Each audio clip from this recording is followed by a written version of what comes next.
spirit, but a lot of pain. But I know that you're pure. I'm a disease and you are my cure. Right there, girl, you better move. Right there, can you feel it too? Right there, girl, you better move. Hey, right there, can you feel it too? No place I'd rather be. You're the girl I wanna see. You're the girl I wanna feel. And baby, it's just you and me. Yeah. No place I'd rather be. You're the girl I wanna see. You're the girl I wanna feel. And baby, it's just you and me. Yeah. Baby, it's just you and me. Oh, baby, it's just you and me.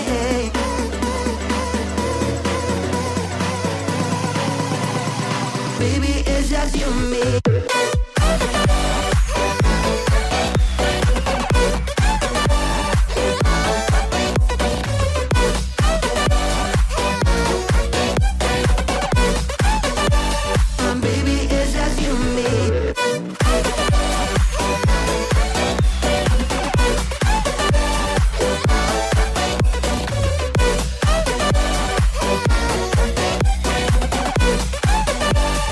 Baby, it's just you.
I just can't let you go.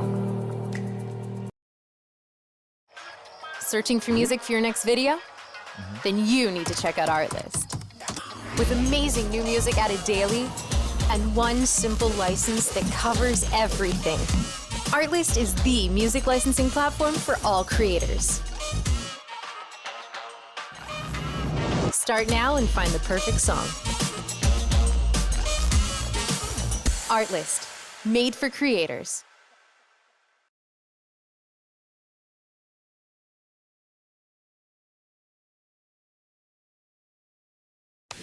What if I told you that you can use motion array to improve your videos fast? For example, you can create a professional opener just like this. As a content creator, I can choose from thousands of different assets to improve my videos. How about some snow overlay on your epic drone shot? Or maybe just the perfect sound effects. It has never been easier to be a content creator. Check out motion array now.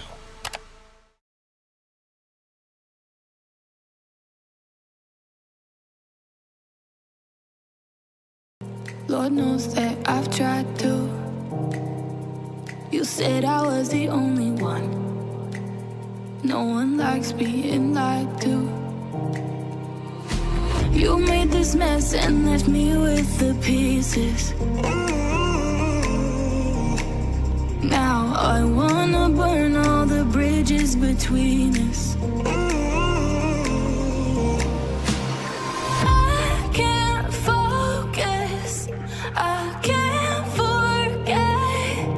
I've been thinking too much lately. I just need to clear my head. I just need to clear my head.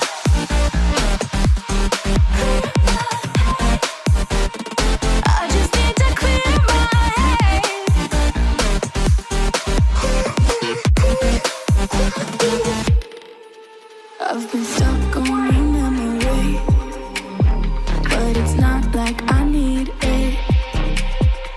And we may have some history, but we don't have to repeat it.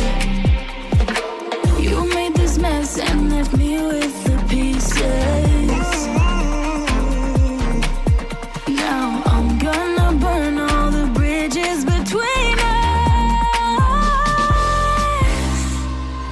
I can't focus, I can't forget.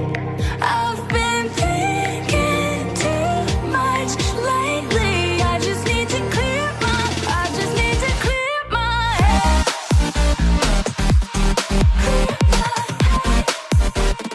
I just need to clear my head.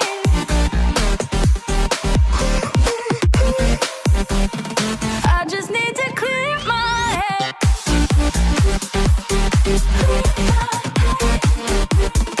I just need to clear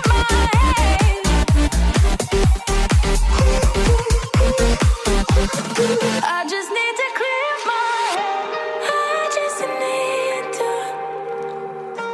I just need to clear my head. I just need to.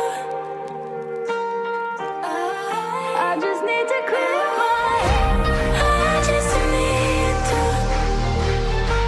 I just need to clear my head. I just need to. I just need to clear my head. I can't focus, I can't forget. I've been thinking too much lately. I just need to clear my head. Oh, clear my head. I just need to clear my head.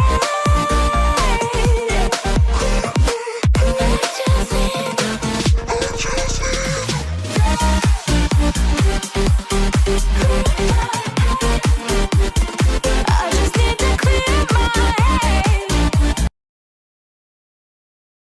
Mics are hot. Oh.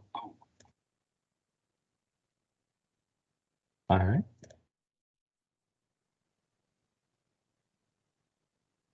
You don't see us, do you? don't see us. I see me. There we I go. see you.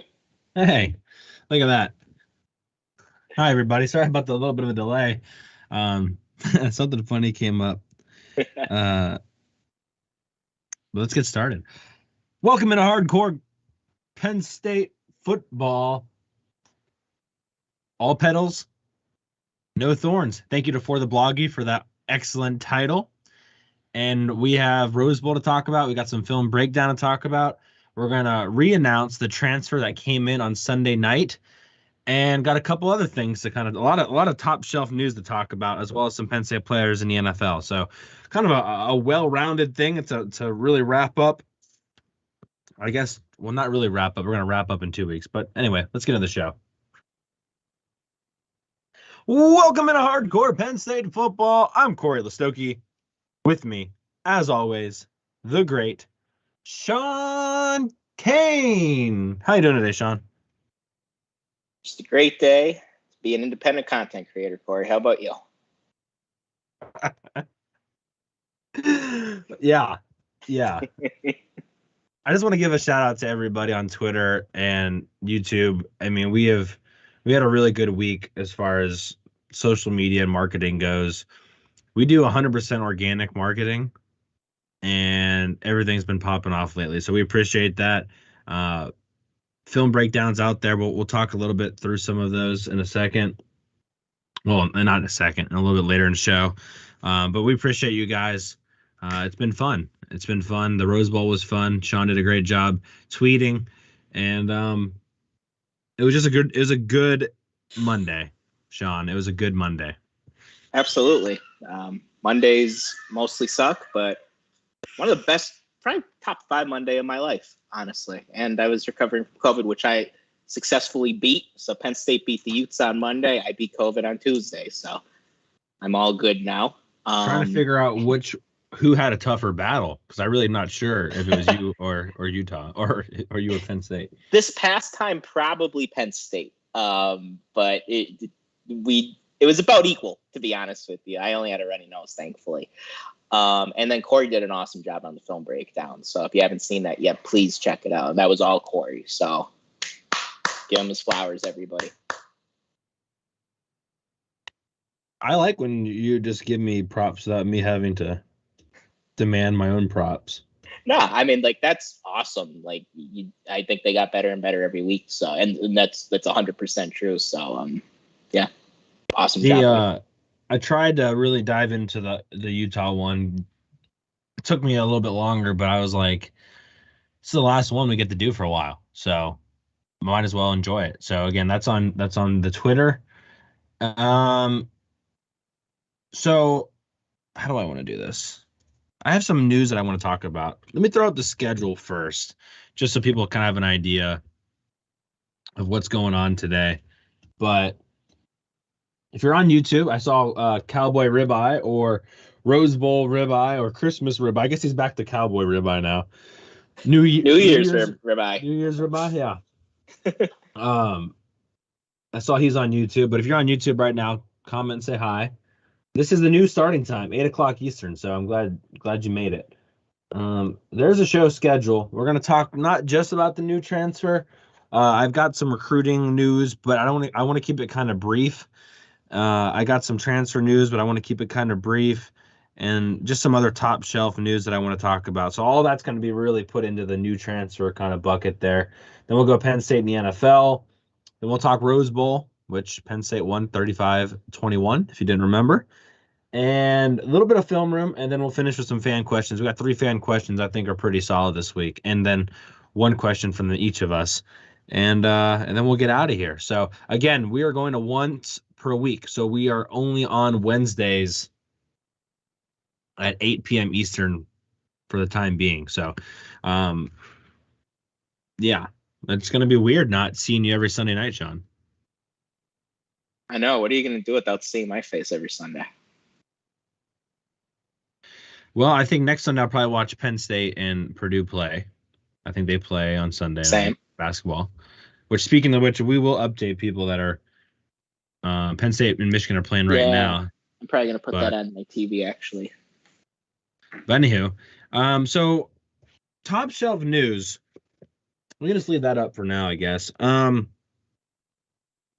There's a little bit of confusion even between like Sean and I and our buddy Higgins and G-Wiz as far as when Mitch Tinsley today declared for the NFL draft. Well, like it was more of like a, I don't know what the right word is, formality, because he was going to go to the NFL. He didn't have any more eligibility left, but I do think it's an opportunity for him to say thank you to the fans and everybody. So I have no issue with it. But we were just a little confused. Like, did he have another year of eligibility yet? He spent 2 years at a community college and he played. He spent 2 years at Western Kentucky and he played. And then he played his 5th COVID year at Penn State. So he is out of eligibility. But I just wanted to clarify that because I think a lot of people are slightly confused by that. So wanted to just get that out of the way. Also, Sean, you're going to be very excited about this news, and that is linebacker Dom DeLuca. We found out via Sean Fitz is on scholarship, and he might have been on scholarship probably, for the last month or two, I think is what they kind of said, but officially on scholarship. We said, I think you tweeted at Franklin that he needed to be on scholarship, and sure enough, so Dom DeLuca's on scholarship. That's very cool to see. And Dom DeLuca played a very pivotal role for Penn State this year. I mean, it's not like, oh, throw him a bone since, we're going to lose a couple of scholarships. It's like, no, this guy really needed to be on scholarship. Like, he 100% deserved it. He had a good blue and white all the way back in the spring of last year, and then he was able to work his way into a lot of snaps for Penn State, blocked a punt, had a forced fumble against Rutgers. Like, he did some serious things that really helped Penn State win football games. So very important to get Dom DeLuca on scholarship. No doubt. He was 3rd or 4th best linebacker on the team this year. I really believe that, at least through big stretches of the year. And I think he was 10th on the team in tackles, and that's pretty impressive because he didn't get the kind of play that the nowhere near the starters plus Abdul Carter, and he was still 10th on the team in tackles. So I don't think that's any small feat. He gives you a lot on special teams, and I think he really improved defensively. We hadn't really seen him defensively before this season. So really proud of him. This is the second now with London coming in. There'll be 2 guys from the 570 that are on scholarship. So always happy to see that, and congratulations, Dom.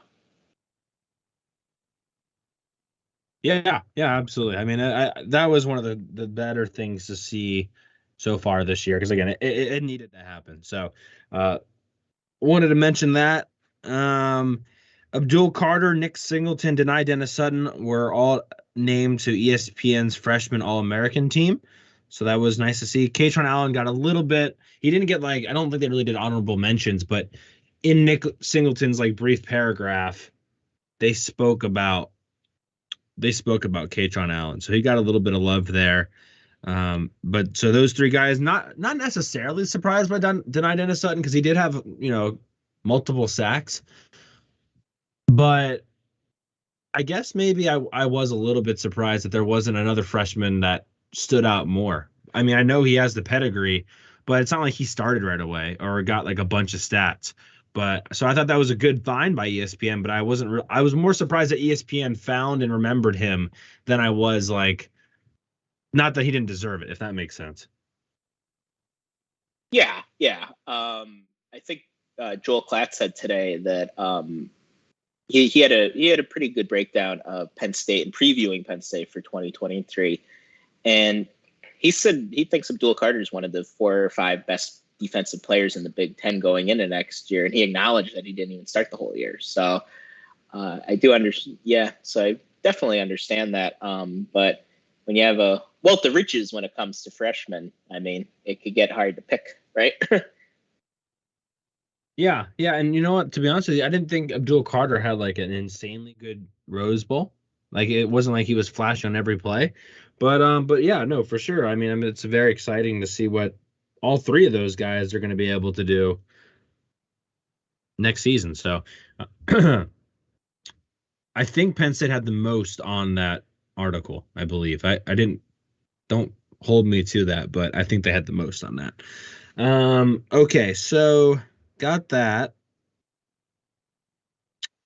All-American Bowl right now is going on for high schoolers. Javen Williams is at that. I think Elliot Washington's there too, I think. Are they both Army All-Americans, or is one of them an Under Armour? Because I think one of them's an Under Armour. I think Elliot. Yeah, I think Elliot. Washington is. Yep. And then I think Javen's down in San Antonio. Yes, sir. You're right. And Javen's already getting a lot of praise this week. Yeah, he can move, man. So that athleticism is real.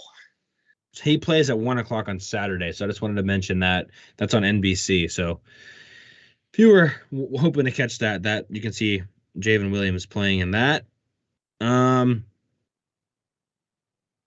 I wanted to mention, I can actually throw this up, the Penn State players that went. Whoa, look what I did. I didn't put the transparent background on that. Look at that. Looks like Michigan State up there. I'll leave it up for a second, but I just want to mention that Jeffrey Davis, he found a home at Stony Brook. And so I haven't heard anything about Malik McNeil or Devon Townley yet, but Davis found a home. So I wanted to mention that. Let's see if this one's any better. I have a feeling it might not be. Let's go to the new commit, Sean. Let's. And let's go to Devin Carter here. No idea. This one might not be any better either, unfortunately. Oh yeah, that's not any better. I forgot to make it transparent. This could be the background for the whiteout games. Yeah. Anyway, there's Devin Carter and there's Sean White screen. I won't leave this up for forever, but I just wanted to mention, hey, 4-year starter at NC State, 118 catches, 1,900 yards, 10 touchdowns, was a 3-star guy, 6'4", has 1 year of eligibility left, and has had some injuries, but when he's healthy, he's a beast, Sean. Yeah, like you said, injuries are a concern with them. I think he ended against North Carolina. He had a crazy good game. He had a touchdown. He had over 100 yards receiving. We heard from some people that North Carolina was better than Penn State this year. So you have to take that into account.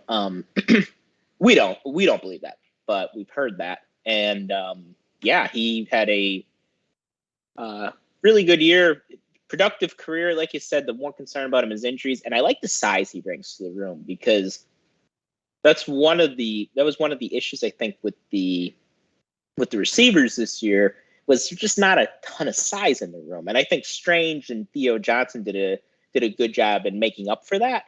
But you'd want to see guys with a little more speed plus size. And I think that's what Carter's going to bring. That's what Carter's going to bring to the wide receiver room. Yeah. And again, I'm not going to leave it up there because it was messed up. But I like this a lot. Penn State wanted to get a bigger wide receiver in there, and they were able to do that. I mean, this guy is a big target for Drew Aller. It's going to make things easier for him. So this is a big get. I still think they might still dive into the receiver pool a little bit more. We're hearing that Dante Cephas is still up in the air. I know they said stuff about Pitt, but I don't think that's 100% yet. So it's turning into a Daniel Harris situation, Sean, I feel like, where nobody knows what's actually going on. So I guess I wouldn't put too much faith that he comes to Penn State, but I wouldn't put too much faith he goes to anywhere else either right now. Yeah, I mean, it's up in the air, like you said. When I saw that from Pete, is it Thamel? I think that's how you pronounce his last name. You were discouraged because that guy is in the know. He is in the know of in the know. He's like Feldman. So you hate to see that, but he was really the only guy I saw that reported it 24/7 on 3. With them, I trust more in recruiting. With things like coaching changes, things of that nature, definitely trust the national guys more. But with recruiting, with transfer portal, I would kind of defer a little more to the 24/7 guys. And there was nothing from Cephas himself. So that tells me that it's not a done deal, but there's some smoke, and we got to acknowledge that. Yeah, I wanted to mention one more thing about Devin Carter, and I wanted to say too that it was very funny or ironic that his best game came against North Carolina, which now Storm Duck and Devin Carter are both on Penn State's roster. So thought that was a little bit funny. I want to shoot over to YouTube. This is DTrain55 says, first time live listening. Just want to say I appreciate the podcast and love listening when I'm walking into class. Keep up the good content. Appreciate that, DTrain55. Thank you. Appreciate it.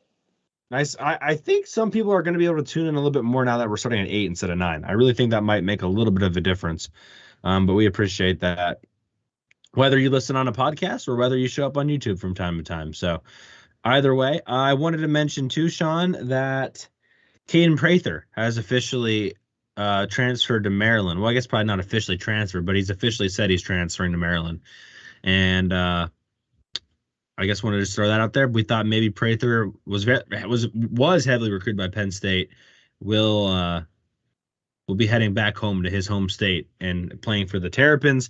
Also, I mean, people wonder like, why would you go to Maryland over Penn State? Well, A, they're losing 3 wide receivers, and B, it's his home school. I mean, hometown school. So I mean, it makes sense to a certain degree. Yeah, decent quarterback too. Yeah, a quarterback we really liked at the beginning of the year. Didn't have what we thought was the year he might have, but he's pretty good. Yeah.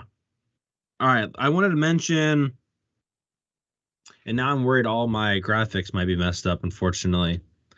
But I wanted to throw up the. Let's see what this one does. This one's going to be probably just as bad. We'll see. I think it is. Yeah. So we're just not going to do that one. I wanted to show the portal needs one more time, basically, for what it's looking like. But cornerback, wide receiver done. You still look like they want to get another wide receiver. Still look like they want to get defensive tackle if they can. Maybe another offensive lineman. They might get an offensive lineman in the 2023 class still. And we talked about that a little bit last time. But I wanted to mention a couple wide receivers they're still going after in 2023 as well. And there's a JUCO wide receiver, Marquise Montgomery, 6'5". There's a Miami wide receiver in the transfer portal I wanted to mention too, Romello. Oh, man, handwriting went bad on me. I can't even read my own handwriting. You're going to have to help me out on that one, Sean, at some point. But he's 6'2", 4-star guy. He's quick and lengthy. Let me know when you've got that, Sean. And then the other guy. Brinson? What is it? Mela Brinson? Yes. Yep. That's him. Yeah, he visited this week. He visited already. He's visiting this week. Okay. He was recruited by Manny Diaz. And he's from Miami, so Jaywan Sider probably knows all about him. And Derek English out in Arizona. He's a 2023 guy. Yep. 6'4", 3-star guy. He's picking up offers. I just saw Colorado State offered him, but he's picking up offers left and right as well. So they got a lot of options, Sean. Yeah, I think they're definitely going to go with another receiver. English definitely seems interested, and he'd be right out. We'd have him for 4, maybe 5 years, so that would be cool. I want to mention Davon Sears. He's a defensive lineman from Texas State, and he named Oklahoma, Penn State, and Tennessee as his finalists. So he hasn't set a commitment date yet, but he is going to be deciding between those 3 schools. So it'll be good to be in on him. His stats didn't really blow me away, but PFF rated him as a top 25 or 30 against the run and the pass. And there's only a few guys in the country like that. So I think that kind of entices teams like a Tennessee, like a Penn State, like an Oklahoma to, try their hand at Davon Sears. Sears catalog? I think he's related. MRob456 on YouTube says the Miami kid visited today. So there you go. For what it's worth. Is that all of the news? I knew there was a lot of news. So yeah, I was just gonna say the plan for talking 2020 to really get into recruiting again, because we're gonna obviously hit recruiting a lot for the next 6 months. just to give you an idea, we are going to have our end of year show, award show, if you will, next week. Then the week after, we're really going to hit the 2024 class hard and obviously catch up on 2023 stuff. But that's kind of the plan for the next 2 weeks. So we kind of skedaddle out of the 2022 season. So this episode and the next episode are going to be the end of season 2 of Hardcore Penn State football. And then season 3 will begin in 2 weeks. So that's kind of the plan there. Sean, if you don't have anything else as far as news goes, we can go into PSU in the NFL. I just want to remind everybody that Penn State's the 2023 Rose Bowl champs. Newsworthy. In case you forgot, right? In case you forgot, just letting everybody know. Yeah. Well, hopefully that thing behind you disappears in a second. I'll try to push it away. You can try. Just heard my dog that's coming up the stairs. Let me go with that. See if I can get that to disappear.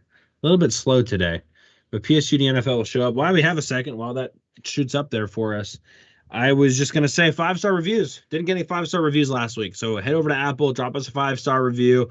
We'll read it on the show and we'll send you a sticker. We're at 102 right now. So just because we hit 100 doesn't mean you can get, lackadaisical. Just because Penn State won the Rose Bowl doesn't mean they're not going to try to get to the playoff. So let's pick it up, everybody. Exactly. We're coming up on, I think we're coming close to James Franklin's total wins at Penn State. Right? I think he has just a shade over 100. Yeah, well, he was at 100. What game was that? It was early in the year. Let's see. He's 78-36 at Penn State, but with Vanderbilt, and he's at 102 as well. How about that? We're at the James Franklin number. Well, we want to definitely pass him. Well, we want to pass James before the season. We want to be well past James Franklin. We better have passed him before. Yeah, but that means, I don't know, something bad happened if we're not. How about we try to average at least a 5-star review for every verbal commit we get? I feel like that's reasonable. Yeah. Maybe a couple more than that. Yeah, a couple more than that because you only have about 20-some in a class, so. All right, yeah, that's true. Two for every verbal. 2 for every verbal's fine. Yeah. 12 Lionheart says choreographics game is fire today. Yeah, it's been atrocious. But this is what happens. You guys caught me on a short week. We went Monday and then we came back on Wednesday, so that's really not my fault. Nah, we're all right. PSU in the NFL week 17. Not a great weekend for Penn State. Adrian Amos had a pick. I wrote a TDL for him, but he had a TFL, and he had 8 tackles. Chris Godwin, 9 catches, $120, but Mike Evans is the one that had the touchdowns. He had 3 of the touchdowns. I wanted to just say Jesse Luketa is still out there doing things with Arizona. He had a TFL. Brisker had 8 tackles. Your boy Gesicki had a touchdown. He's alive, yes. Mike McDaniel finally decided to use him. Nick Scott had 6 tackles. Odafe Owe had, I don't know, I guess college doesn't do statistics for quarterback hits, but the NFL does, so he had 2 quarterback hits in a TFL. I don't know if Saquon and Miles kind of had quiet days. Anything else you want to point out, Sean? It's cool to see Luketa getting time. He was a guy that we both liked going into the draft and thought that if you could take him in the later rounds, that might pay off for you. It's definitely going to pay off in the locker room for you. And, seeing him getting some playing time toward the end of the year is cool. I think he's probably learned a lot from J.J. Watt. We all know the funny story about him when he got, I believe, his wisdom teeth out, and he's talking to J.J. Watt. It was really, really, really, really funny. All right, did I say T.J. Watt? J.J. Watt. And Saquon's going to the playoffs. I think that's important to note. Saquon hasn't been in the playoffs yet. The Giants haven't been very good.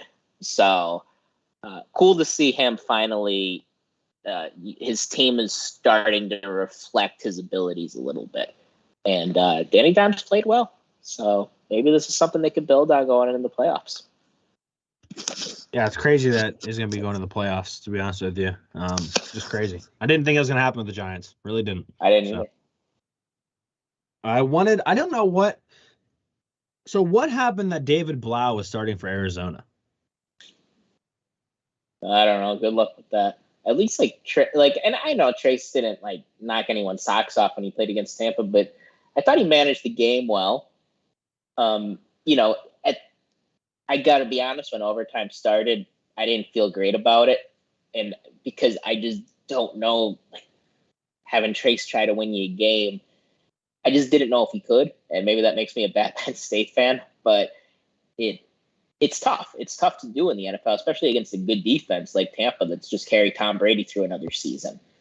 And, it's tough to be able to go in overtime where Tampa needs to win and get that done when you never started a game before. So, but still, I thought he played well enough to get another start. And David Blau is terrible. I mean, I don't know. I don't really get it.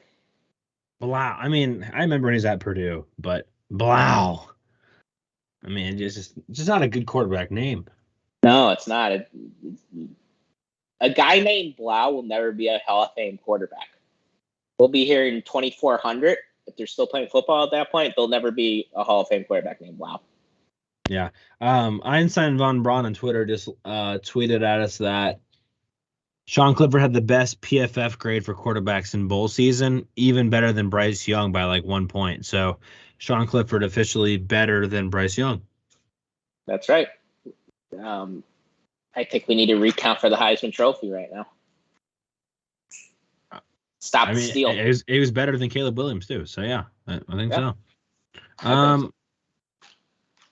Okay, well let's talk Penn State Rose Bowl and all that good stuff. I don't know if I have the I have to find it. But Football Communications put something out as far as what Franklin did as far as winning New Year's Six bowls, and I thought that was a good kind of place to start. Let me see if I can find it real quick. But basically, James Franklin is now the 5th coach to win the Rose, Fiesta, and Cotton Bowl, joining only Joe Paterno, Bob Stutz, Mac Brown, and Terry Donahue. So suck on that, Nick Saban. Yeah, that honestly, that's awesome for James Franklin. And it was, obviously this is going to be the game we remember Cliff for, but it was a huge James Franklin game, and he's not a spring chicken anymore, and he's been around a while. And if he keeps stringing winning seasons together, stringing 10-win seasons together, 11-win seasons together, you're going to start seeing him more and more in record books. He already has 102 wins, and they're kind of 200's the new 250, 300, because a lot of college coaches, like a guy like Joe, that's never going to happen again. 409 wins at one school. It's just not. That's one of the cool things about Joe. But Saban's still far away from Joe, and I can't see him catching him. And he's still far away from Bowden. But God, if Franklin could keep stringing seasons like this together, and provided he wants to coach into his 60s, he's got a chance to win about 250, maybe even push 300 wins. So I think that's a huge thing for him. And maybe he could be one of these guys that have won all the New Year's Six bowls. And that would be really freaking cool, because there ain't a whole lot of guys like that. I think Joe did it, because he won the Sugar. He won the Fiesta. He won a few Fiesta Bowls. Yeah, so I don't know how relevant this is anymore, because our buddy Donnie, who listens to the podcast, let us know that, yes, Blackledge won a Fiesta Bowl, but back then the Fiesta Bowl didn't mean anything. It wasn't very important. So it's not a Fiesta Bowl. Fiesta Bowl wasn't really a New Year's Six bowl. So I I don't think anyone technically right now has won all of the bowls. Like, nobody has won all of the current New Year's Six bowls. I mean, that's partially because the Peach Bowl's new-ish, if you will. As far as I don't think Joe won a Peach Bowl. You're right. But Nick Saban hasn't won a, what did I just say? Fiesta Bowl. So if Nick Saban hasn't done it yet, I don't know. And just to go off of that, I think the only 5 teams have won 3 New Year's Six Bowls or something like that in the last X amount of years. And that was Alabama, Georgia, Clemson, Ohio State, and Penn State. So now I know someone is going to be listening to this and be like, we don't want to win New Year's Six Bowls. We want to get into the playoff. And I get that. 100% agree with that. And I'm not saying like we can just do a round robin of the New Year's Six Bowls and be content. But I think it's also important to say we are winning, Penn State is winning New Year's Six Bowls and getting New Year's Six Bowls more often than most teams. And not just most teams, but more often than really good programs are. Like they've won more than Florida and winning too. And Florida and Michigan and USC and Washington and I don't know anyone else out of the ACC I could mention. More than Oklahoma on even. So let's just kind of I know some people are like, oh, when can we start talking about West Virginia? But I'm like, can we not just enjoy the Rose Bowl, but can we also enjoy like just where we're at right now? Because Sean, you had a really good point, like about James Franklin, and like this was supposed to be a stepping stone year, and it turned into much more than that. And that wasn't just because of James Franklin. That it was a lot to do with the senior leadership. But I just think it's important to enjoy that, right? When you exceed expectations, everybody just wants to shoot up the expectations again, right? So let me say that again. So human nature, when you set expectations and people exceed those expectations, people just want to move those expectations up again and then pretend like you haven't done anything. I really think it's important to say, look, a lot of people are taking Penn State. I gotta go. Should I go get my magazine out? Maybe I'll do that for the end of the season show, and read through what people's predictions were. We exceeded those. Penn State exceeded those. Enjoy it, then set new ones. But you gotta reflect on where you were and how you got here. And I don't think enough people do that and appreciate the moment. And it kind of stinks. Yeah, when Penn State, I'm going to take it back and then come forward. When Penn State beat Ohio State in 2016, we stormed the field and everything. I actually walked out. I didn't really run because I was like, I'm never going to see this again. And I think that's important to live in the moment, soak it in, and really just appreciate a good moment and know, to quote Moneyball like we always do, know when you hit a home run. And we had a home run this year. To win 11 games, to win the Rose Bowl, when we had a 7-win, when we were 7-6 last year, that's not some easy thing. That's not something people always do. And this was a season that if it went south, and I think we're going to be thinking about the Purdue game a lot, at least I will be. Like, if we lose that game, we're going into Auburn, and James Franklin, a lot of people are going to have him on the hot seat. And if we ever lost to Auburn and we're 1-2, this season could have really went off the rails. But to go win that tough game at Purdue where you don't play your A game, looking back at it, we probably didn't even play our B game, but be able to walk out with a win, that set the stage for something. And then we beat the snot out of Auburn. Of course, what happened in October with Michigan and Ohio State, it sucked. But then we get up off the mat and we win the Rose Bowl. I mean, appreciate what we have right now. I totally agree with Corey. And look, I've been talking about 2023 since the Ohio State game and how excited I am. But you have to appreciate what these seniors did and what the young guys did on this team, because it ain't easy to win 11 games, and it's not easy to go to the Rose Bowl and beat a Pac-12 team where probably about 70% of the stadium's against you. So big props to this team, and I couldn't be prouder of them. Yeah, M. Rob says that Penn State made the Fiesta Bowl important in 1986. It's very true. Very true. Yeah, I agree with everything you said, Sean. And I don't think we talked about on Monday about the Rose Bowl and how there was a lot of Utah fans there. I think we mentioned the drive. It's actually 11 hours. I think I said 6. It's 11 hours. But still, 11-hour drive, a lot better than trying to fly Southwest out there.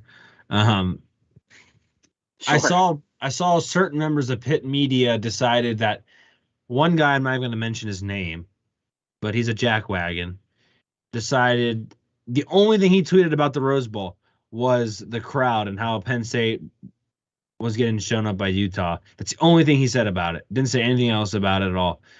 And to me, that's honestly does everybody a disservice, right? Because I think people want to just hate Pitt Media. I think sometimes we just want to hate Pitt Media.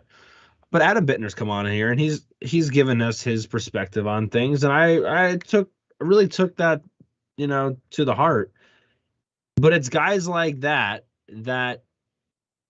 really kind of just put the stake in the ground for why we think they're trash.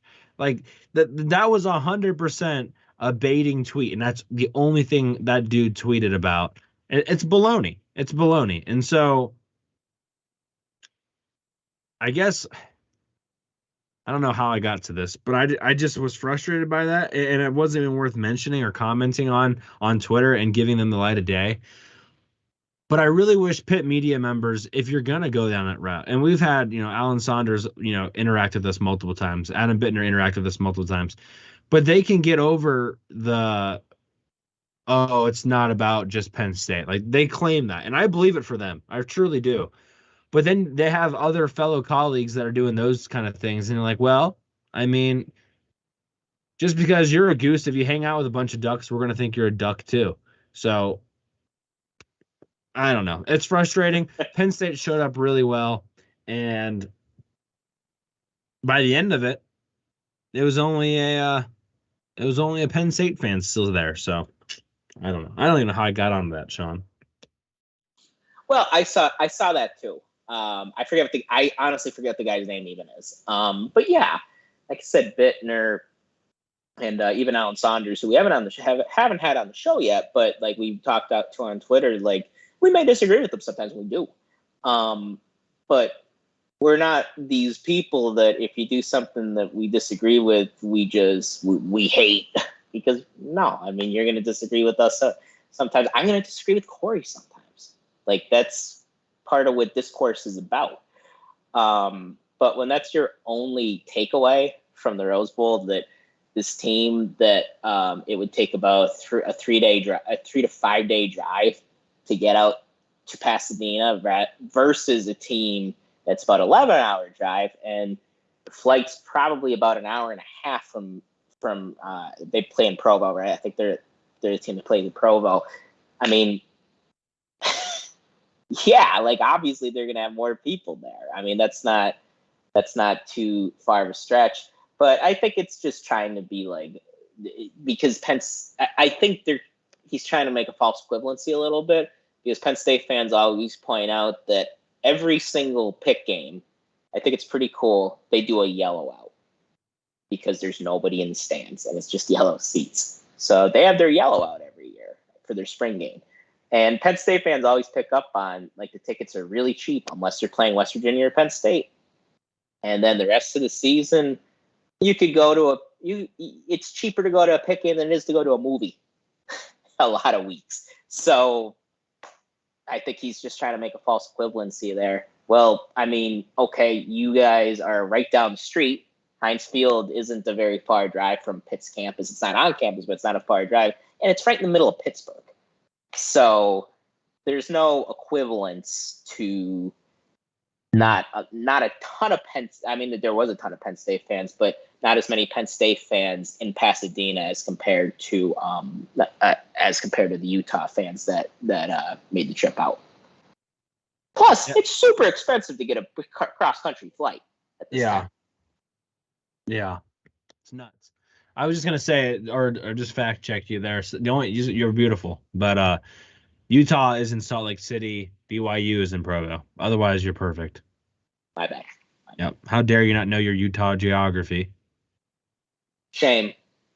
Boy from Newsflash: boy from Scranton does not know where Utah and or BYU is. How dare him? And they probably think that The Office is filmed across the street from me, but it was not. It's clearly LA. I was gonna say how many Utah people even know where Scranton is, but you're right, because of The Office, they probably do know at least Pennsylvania. But they probably couldn't. If I gave you a blank square of Pennsylvania and I asked them where is Scranton, I bet most of them wouldn't even be on the right half of the state. Nope. They'd probably be like, out by Pittsburgh? Nope. But anyway, that we've got to U.S. geography here. I didn't really necessarily need the breakdown and the film to be separate. So I think the best way to do this, Sean, might be like to look at some film and let that kind of spur the conversation. Unless there's something you really are itching for. No, let's do it that way. That sounds cool. We'll see how long it takes for that.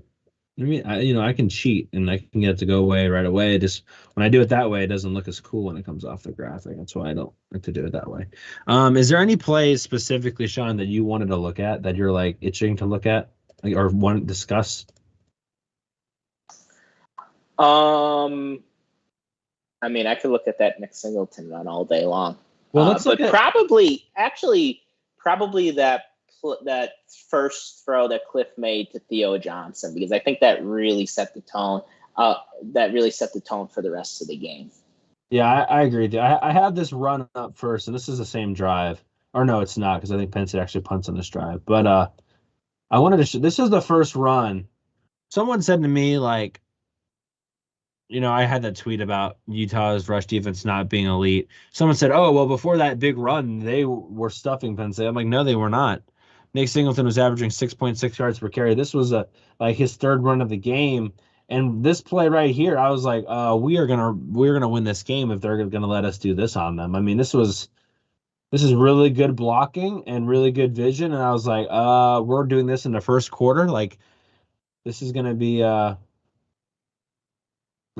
good sign. So I just wanted to show that because I really was very impressed there with the blocking. I tell you what, Effner's not like the strongest guy, but he's very good at getting to the second level. So a lot of respect to Bryce Effner there. He has a decision to make as far as whether he wants to come back or not.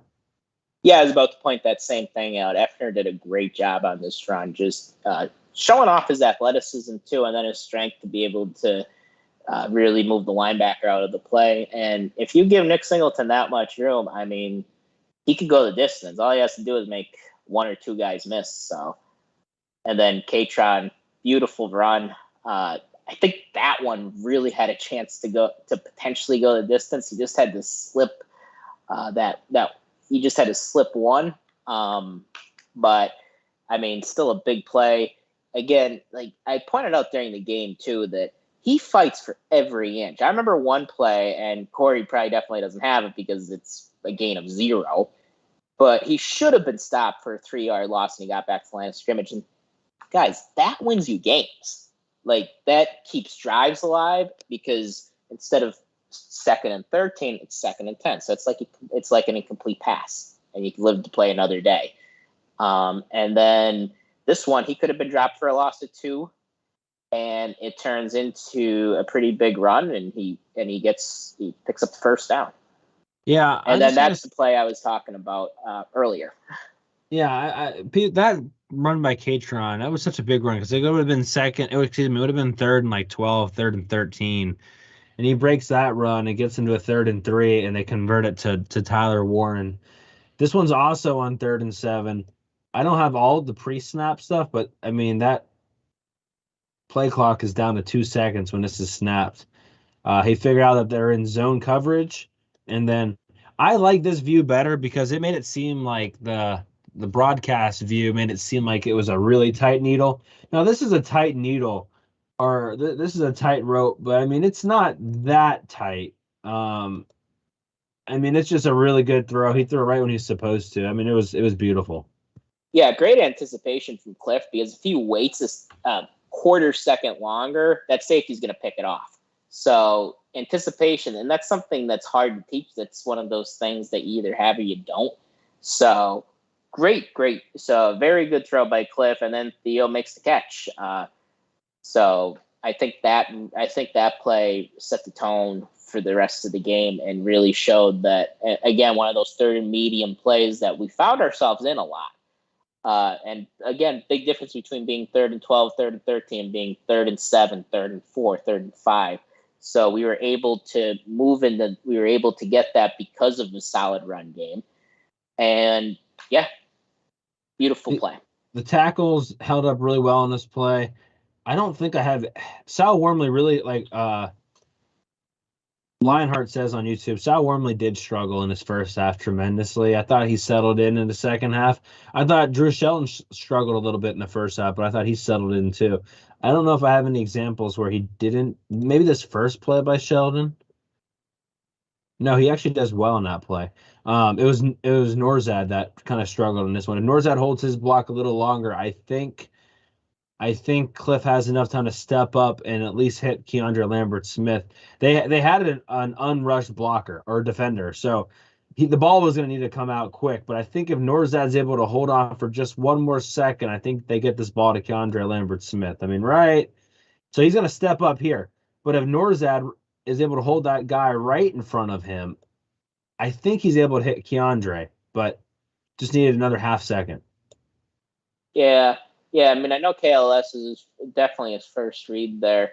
I mean, maybe he could have gotten out to Strange because the play was completely broken down, and there's no way he's going to be able to throw across his body to get to KLS.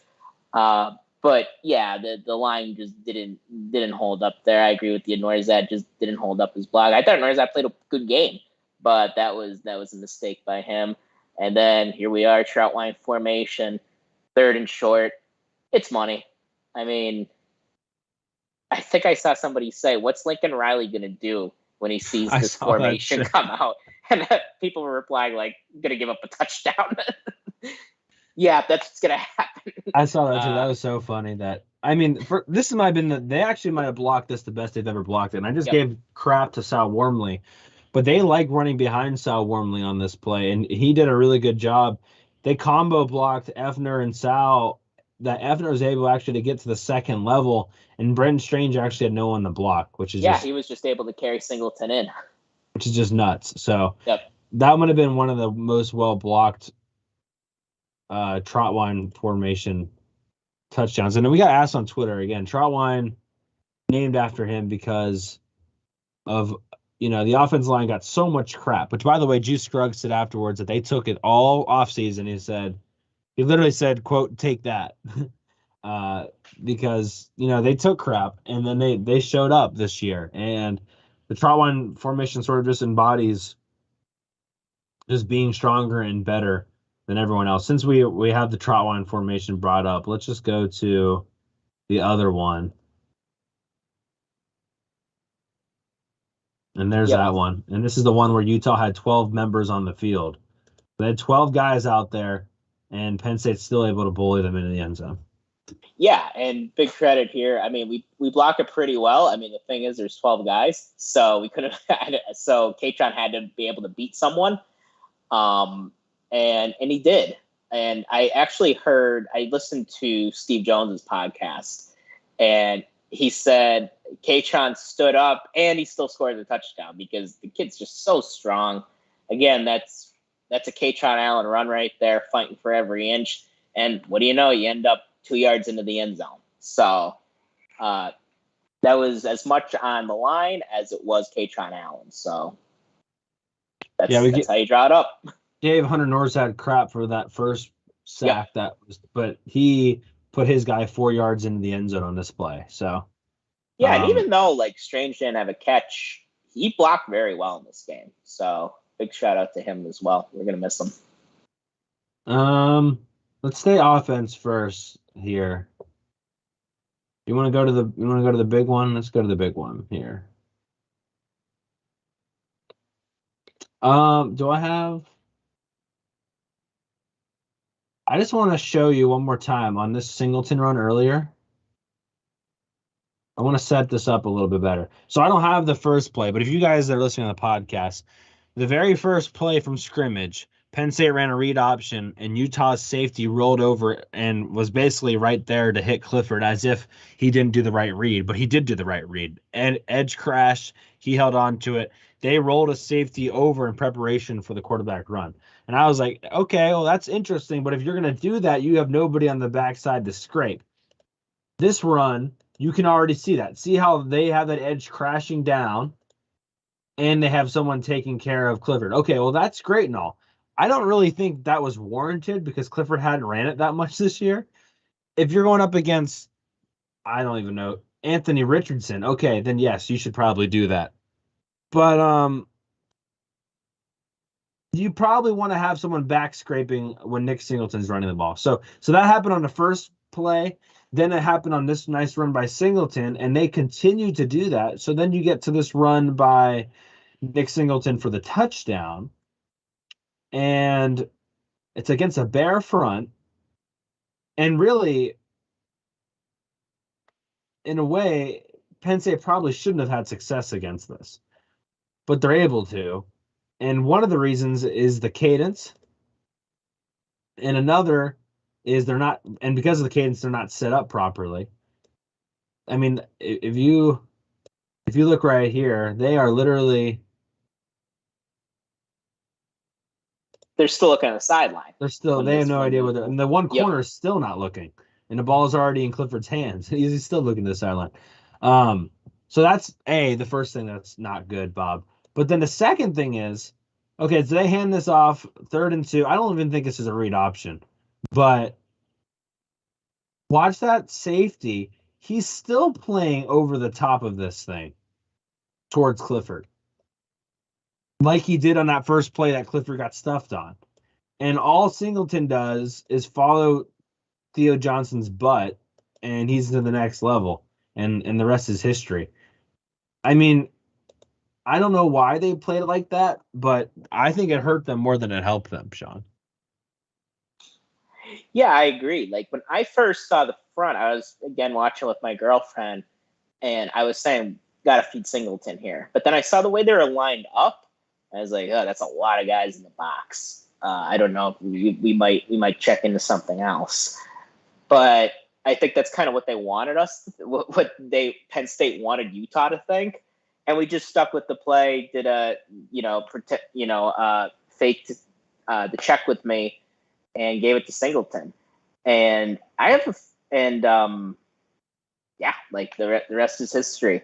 And it was definitely more like Kajana's run than Saquon's, if we want to compare runs, because, Kajana just beat a guy and went. And that's exactly how this one was too, is line block. Kajana's line blocked perfectly, our line blocked perfectly, and, using that count. And also I want to bring up, we weren't calling plays until about 1 to 2 seconds left in the play clock. This one we ran with 11 seconds. So I think they were thinking that we were going to check into something because we've been doing that the whole game, and not what happened. We just went and caught them with their pants down a little bit, and bye-bye, Mr. Singleton. Yeah, Lionheart asked if Theo Johnson held on this play. He is not holding any more than he would on any play. Yeah, it helps that he pancaked them, because if he was still trying to get away, that flag probably comes out. But he's able to knock him down. He already had driven the guy 5 yards, too. I think that also helped his case. Yeah, it wasn't like they were just at the line like that. Right. So I'm not surprised it wasn't called, and I thought it was very sweet because Utah at this point hadn't been called for a holding penalty yet, and I felt like they were holding Chop Robinson all game. So I would have been pretty upset about that called back. These officials really let them play on both sides. Like the first touchdown drive from Utah, I'm shocked there wasn't a personal foul called on PJ or one of their guys, because they were really getting into it, which is fine, because I would rather a game be called a little loose than too tight, personally. I think it makes the game better when the officials keep the flags in their pockets. I want to show 2 more offensive plays, maybe 3. I want to show. So Herb Street, real quick, he put this one up here, and he talked about like they ran the fake screen, they ran the slant behind it, but this is actually also an RPO. Look at Wormley, look at Katron Allen. I mean, Clifford can run this if he wants to, and he never even really thought about it. But how many times have we seen him run in this situation, 1st and goal, right around the 10-yard line? He did that against, I want to say Maryland. He did it, or maybe it was the Rutgers, and Rutgers, and he did it against Auburn for sure. This is like when they love to run Clifford, and so it was an RPO, kept the linebackers there, and that's why Tinsley was able to catch that touchdown pass. This was also a fantastic throw. Yeah, it's kind of a ballsy throw, too, because he has, I believe, that's Wallace in the flat. And he could check down to Wallace. It's probably not a huge gain. He probably picks up about 4-ish yards. But instead, he goes over the middle, trusts his arm, trusts Tinsley, and it's a touchdown. And it was that kind of day for Cliff. When he has a hot hand, he's a very, very good quarterback. And it was, again, just awesome to see him just dissect a good defense. Yeah. Let's move on to the next one here. I wanted to show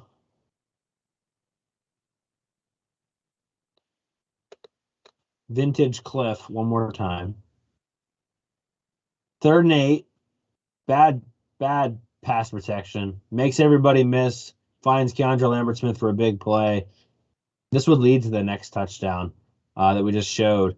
But I don't know. Utah was like in cover 2, and then one safety just leaves Keandre Lambert-Smith for absolutely no reason. They probably actually would have had this stuffed, but they fake blitz.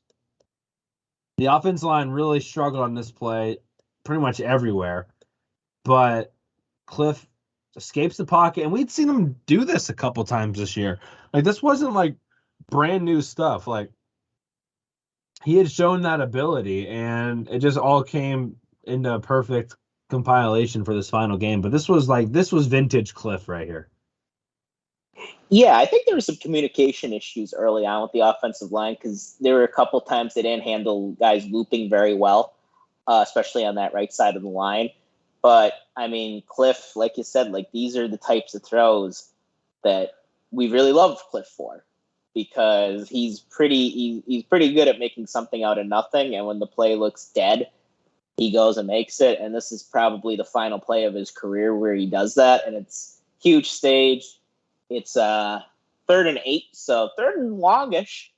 And he's able to keep those eyes downfield and find KLS open. And this is probably the thing, and we've said this before, probably the thing Cliff improved the most on in his time at Penn State is keeping his eyes down the field and not just pulling down and running. Like if that was 2019, if that's 2020, he's going to take off and run or get sacked.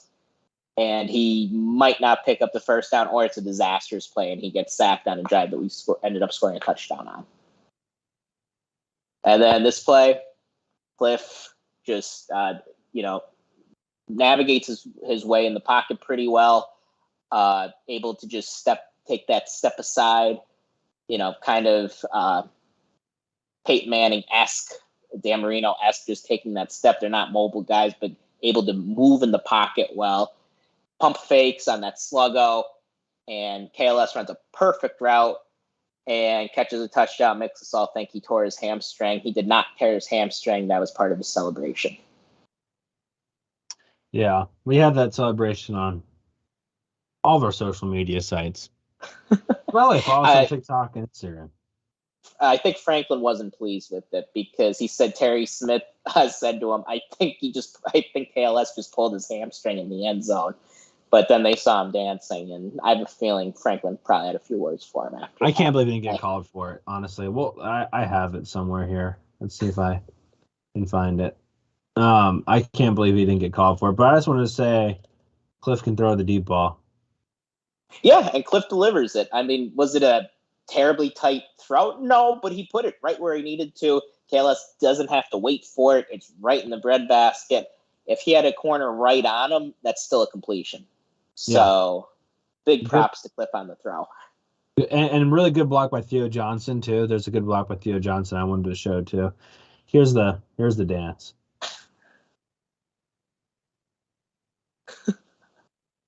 Yeah. That, you know what, because so he was looking for it on Twitter, and so I tweeted it with him, but I actually sent him a Google Drive link for him to download it himself. So I don't know if he knows how to do any of that stuff. He has a YouTube now, by the way. I don't know if any content's up there yet or not, but you can subscribe to his YouTube. But if you haven't already, make sure you're subscribed to our YouTube. But That's right, we're making his YouTube happen. But I did give this video to him, like, Yep. because they cut away. The only reason we have that is because of the Skycam. So thanks, Skycam. Yeah, I didn't know about it till Me neither. after the game, well after the game. And I think Franklin was the first one that I heard to bring it up, and I was like, huh, that's weird. And yeah, there you go. Do we want to talk any negatives of the defense today? I mean, it would be the right thing to do, but I just don't know how you're vibing. Yeah, we do positive and negative here, man. You know that. Okay, well, this is early on, and Penn State was leaky in their run defense in the first half. Gap defense was something I was concerned with, but this is honestly more of just Tyler Ellison. I mean, just watch number 43 here. I mean, he's right. I don't know. I don't think you guys can see my mouse, but he's on his play side there. There he is, and he doesn't move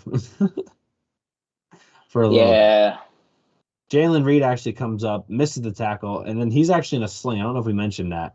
So yeah, that might have been the play he got hurt on, honestly, because he comes down kind of hard on that arm. So I'm not sure what the situation. But I don't know that for sure. Looks like it just kind of got caught up. Yeah, I don't know. Yep.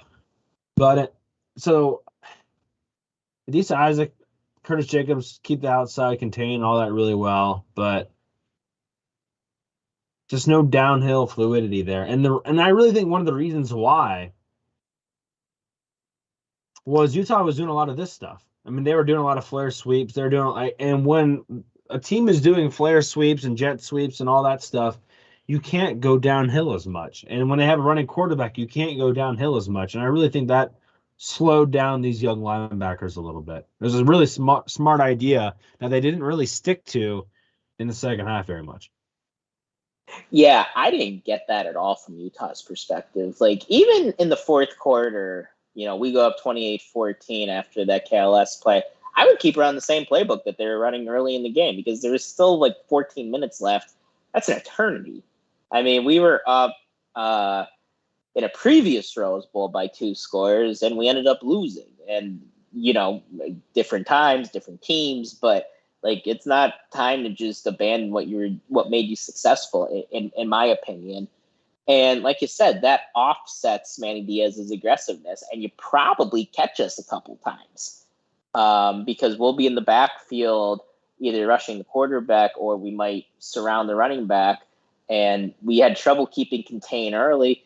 I think you go back to that. I think you go back to going at the outside backers and the defensive ends, and there might be nobody home to keep contained. And then you could have a huge game because you're in a foot race with the safety then. So I don't know, but I'm happy they went away from it.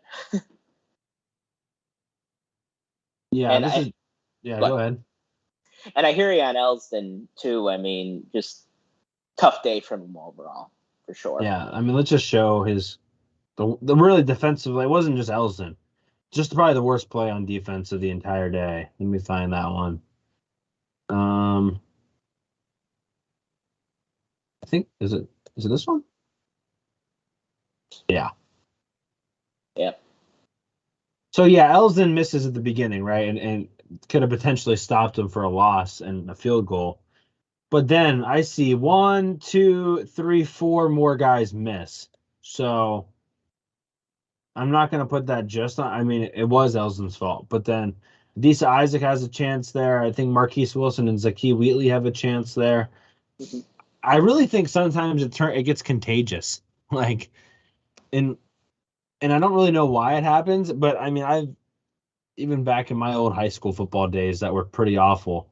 But like, I can't even explain to you why, but and it happened, I don't know, Sean, if we're bringing up bad memories, but the Stover touchdown, Ohio State against Penn State. Yeah. I mean, it's the same thing. It's like once he starts missing a couple Same. tackles, like it turns into an invincible. I don't the Hulk. I don't know, but that happened there. This is actually really good gap discipline too, which is just frustrating when you do everything right and it ends up in a touchdown for Utah. But every halftime that I did this year, I always send out a tweet saying, "How we feeling?" I think the number one negative that I heard this whole year is we don't tackle well enough.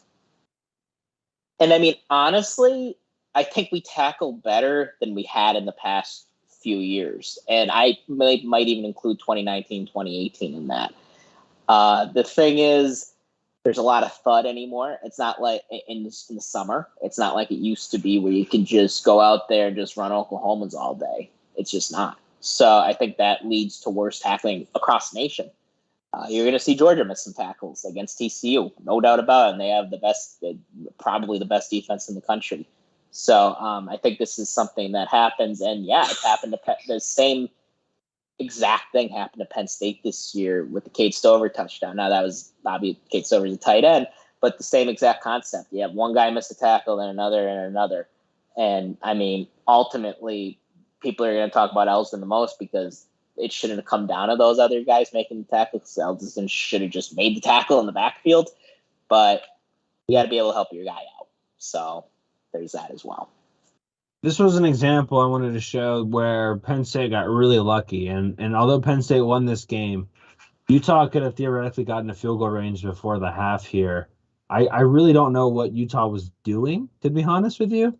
I'm going to pause this right here. So they run like a trip set to the right. Watch the inside receiver. Just nobody goes with him. I mean, he's wide open right here, right now. And he never looks. And I don't know what this route was by the receiver, but the cam rising doesn't even look like he's supposed to throw it yet either.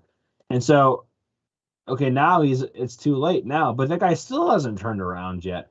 So I don't know that guy was just lost. But I mean, he never wants the ball. He never realizes it's in it, he never sits, he doesn't do anything. He just now they're playing man coverage, so theoretically you wouldn't want to sit, but I mean, you're wide open. Look, turn around, keep running away, do something. If he just flattens that route out. But anyway, this was a sack at end of the half, but really, Penn State kind of got a little lucky here. Yeah, I agree because, and like you said, like these are anticipation. Anticipation is so important to a quarterback, and if he sees the corner, it looks like the guy that was on that guy kind of gets caught up a little bit.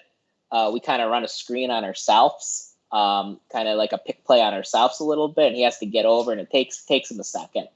But you got to be able to recognize that if you're a quarterback. Now, I'm happy he doesn't. And, Abdul Carter kind of made that sack happen. He holds Rising in the pocket, and Curtis Jacobs cleans him up. So great job by the line and the linebackers and it's again, kind of a ballsy play call for Manny Diaz because it's toward the end of the half, and we send Jacobs and Carter after the quarterback. So I like it. I hate prevent defense. So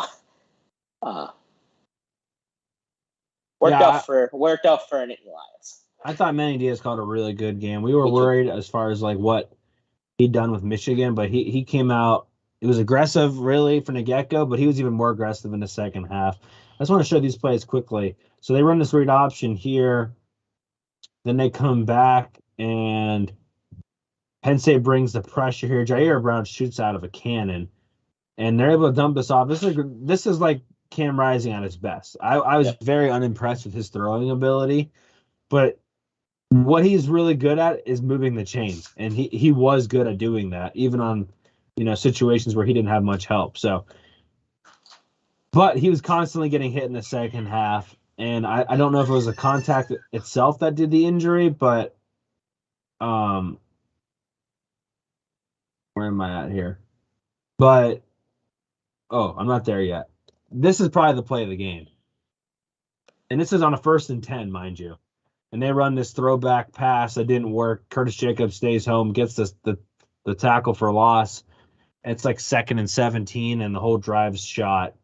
And Utah was moving. This is the first drive of the second half. We talked about it on the pod on Monday. But I just want to reiterate, like, I did not expect Kyle Whittingham to be the one that got too cute at the wrong time, but it was him. And knowing that Nick Singleton's about to break a touchdown in a second, this was to me the game right here. Yeah, at this point it's a tie game. 11 minutes left, and Utah's driving. They're in our territory.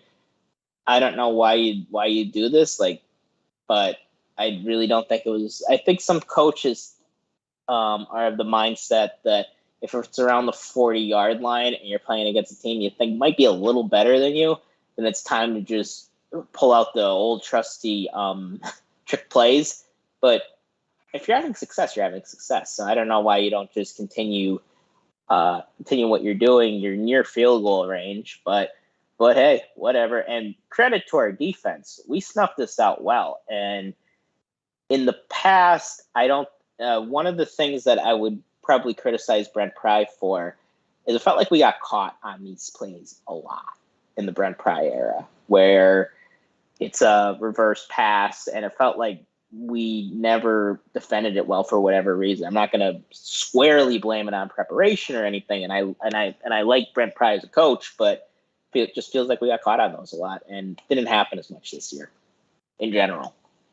Yeah, this is the play where Rising unfortunately gets hurt. I mean, he was just running for his life a bunch. And again, Penn State fans can relate to it the most as far as, you know, when your quarterback's having to run for his life, eventually something unfortunately bad's going to happen. It happened to Penn State a bunch in the last couple of years. So once he went down,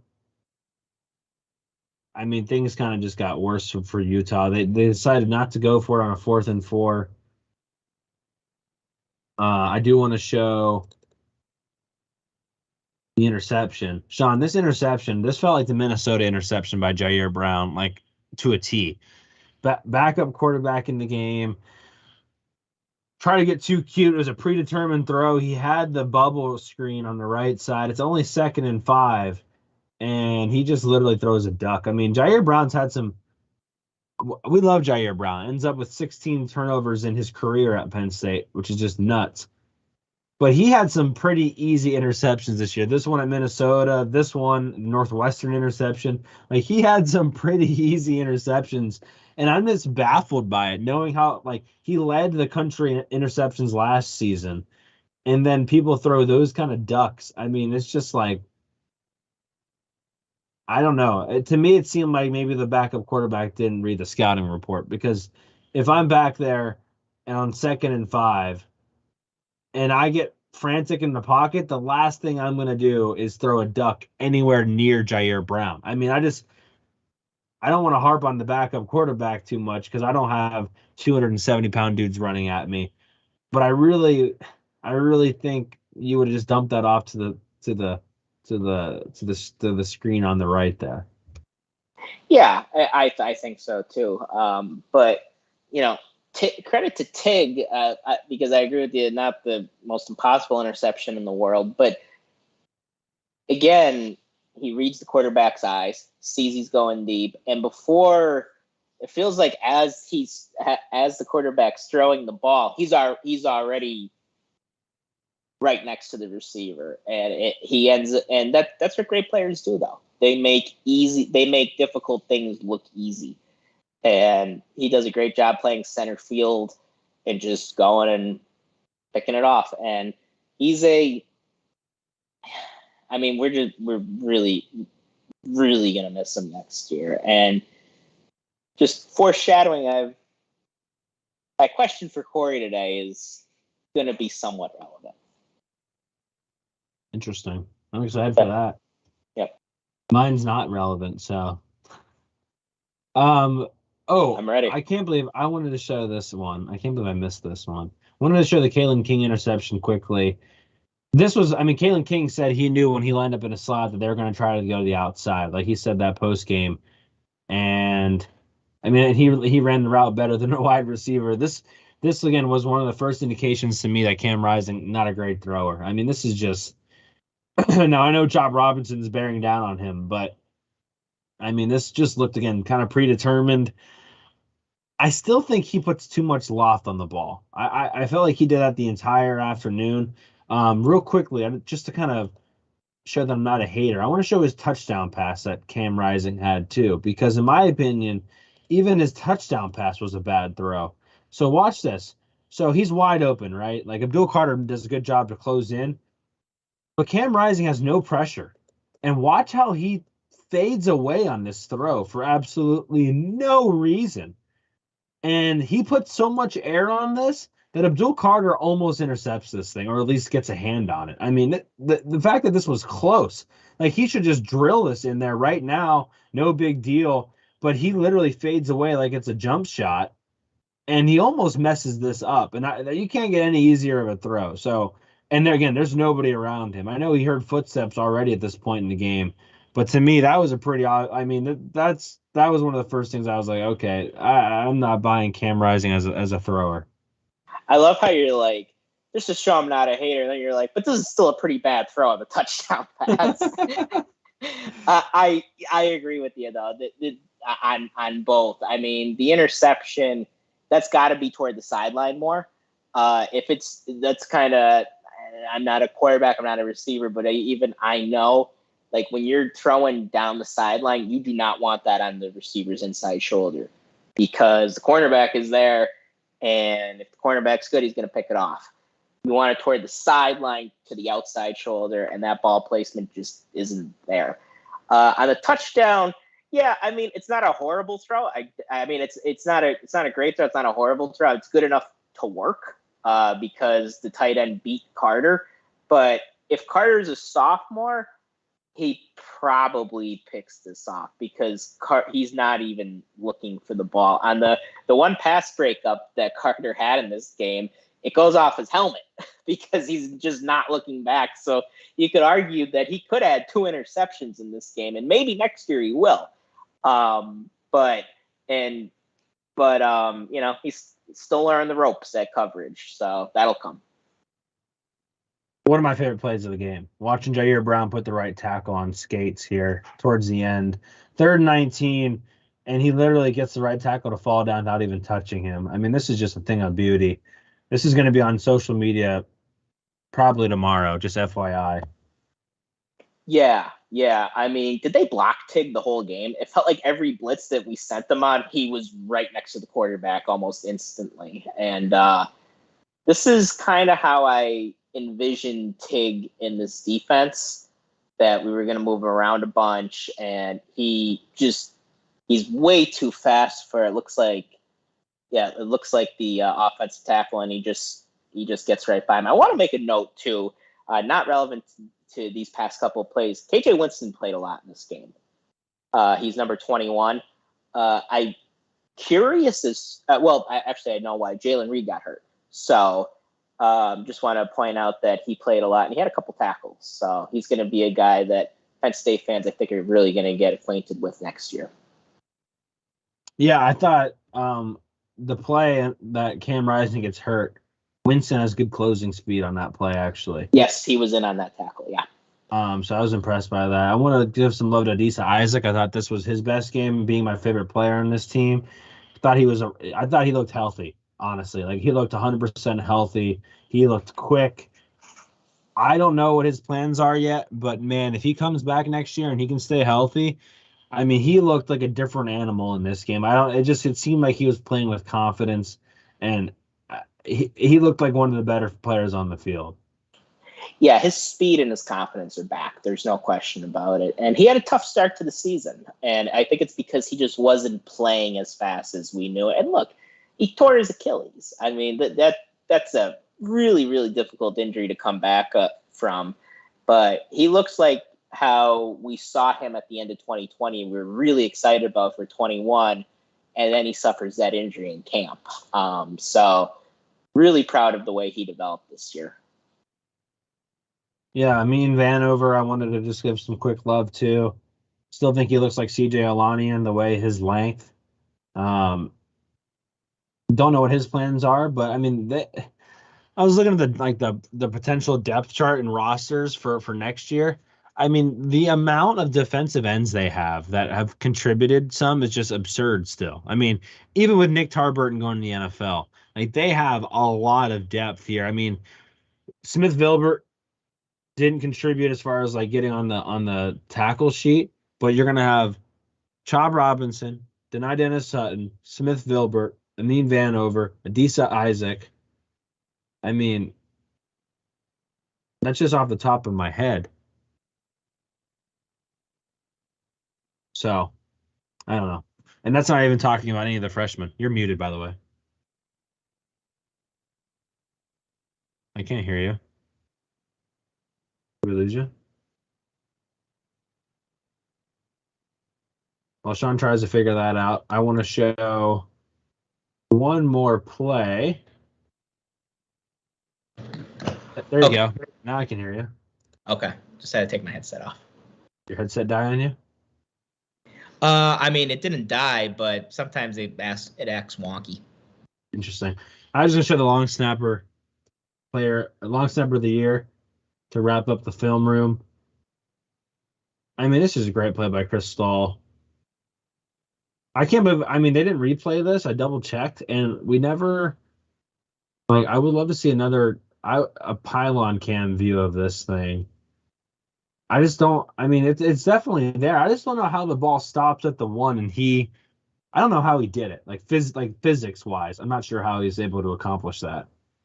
And Lionheart mentioned Zariah Fisher's back too. That's a good point. Forgot about Zariah Fisher, who was able to play at the end of the year. We didn't expect to see him at all. But yeah, Zariah Fisher back as well. That's a good point. But yeah, I just wanted to show some love. Yeah, Stoll, I mean, that's my long snapper right there. And doing everything, and then it was a good job too by, I believe that it's either Wallace or Zakee Wheatley getting downfield and being able to prevent it from going in the end zone, because being able to pick it up quick, because if that rolls back and hits the goal line, it's a touchback. So just a great play all around, and a good punt from Barney. I mean, it would have went in the end zone if it wasn't for Stoll, but he gave Stoll the opportunity to be able to make it happen. I think that's Wallace. They were also without Malik Mega for this game, so yeah, that's probably Wallace. Yeah, I think you're right. I think it is Wallace. But anywho, let me see if I can find.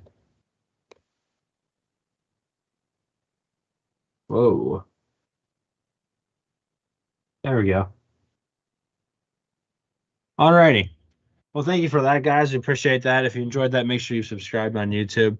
If you're listening to the podcast, still recommend you check that part out on YouTube. You can find the full film breakdown on Twitter as well, the thread on Could Twitter. You hear me? Yeah. Okay, cool. All right. I think we're good to go to fan questions if you're good, Sean. I'm ready. All right. Well, am I ready? Here's a question.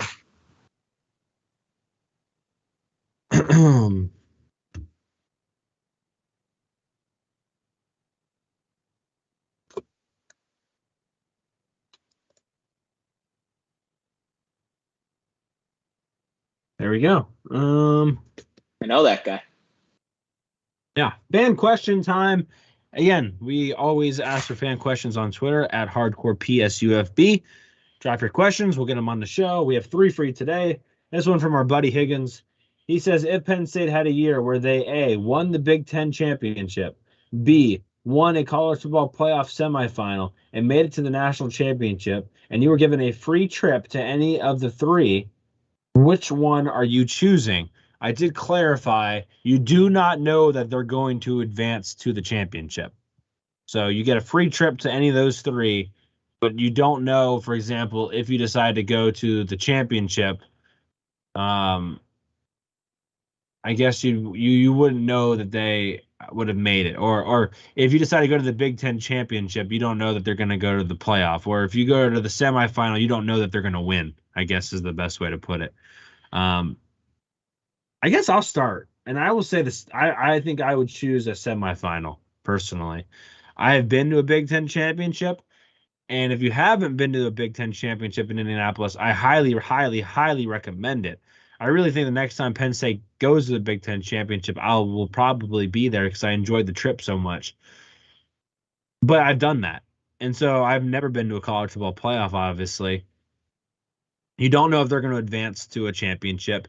And if they win, you get to say you were at Penn State's first playoff win ever of all time. And I think that's pretty substantial. So I'd go a semifinal. I think there's optimism involved. I think getting to the national championship, maybe this is just the pessimism in me, but there's a little bit more pressure to win it, right? Like you've already won a game and now it's like, don't screw it up. You're already here, right? Like Georgia's got to be feeling that to a certain degree right now, TCU.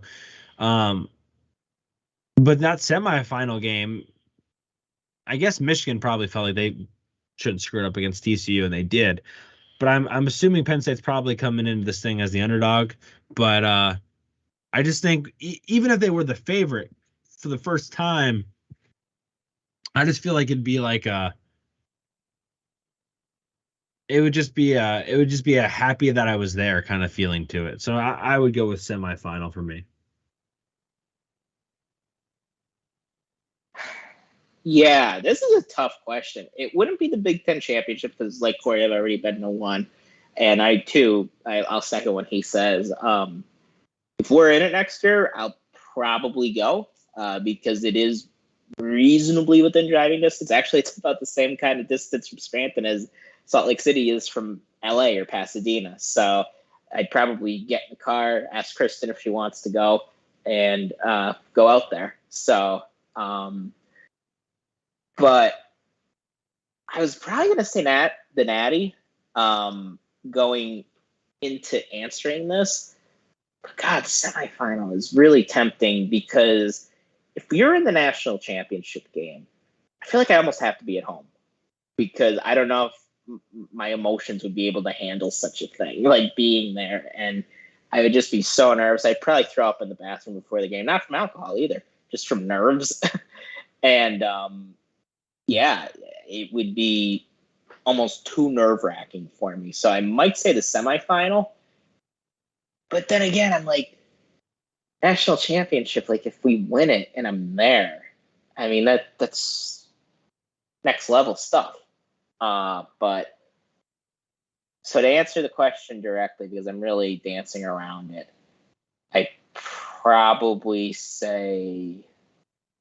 I'll say the Natty to be different than Corey. Appreciate that. Yeah, if you're on YouTube, let us know what your thoughts are here. But I'm just trying to think. Penn State's like, knock on wood, 12-0, going to the Big Ten championship. If they're 12-0, they probably have a playoff spot locked regardless. I probably wouldn't go to the Big Ten championship to save money for a semifinal, to be honest with you.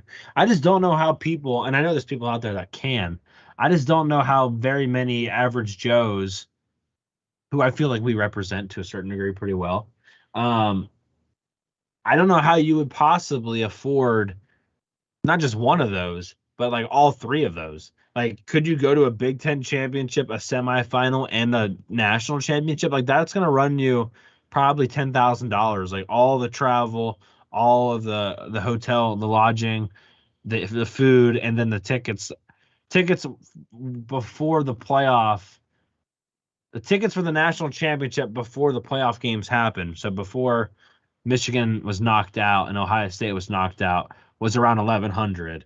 They since have dropped to like 900, but I mean, you're still talking probably close to $10,000 for, and who knows where they are. Like, that's assuming like they're sort of relatively East Coast. If you have to go Big Ten championship in Indy, out to the Rose Bowl for the Natty or for the semi, and then let's just say the Fiesta Bowl for the championship, which it isn't like that next year, by the way. I'm pretty sure the Sugar Bowl is a semifinal, but I mean that's a lot of money.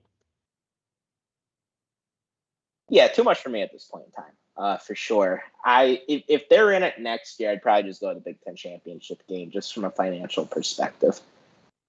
Just because I know I'd be able to drive out and I think that would make things easier. Someone's sponsoring us next year, remember?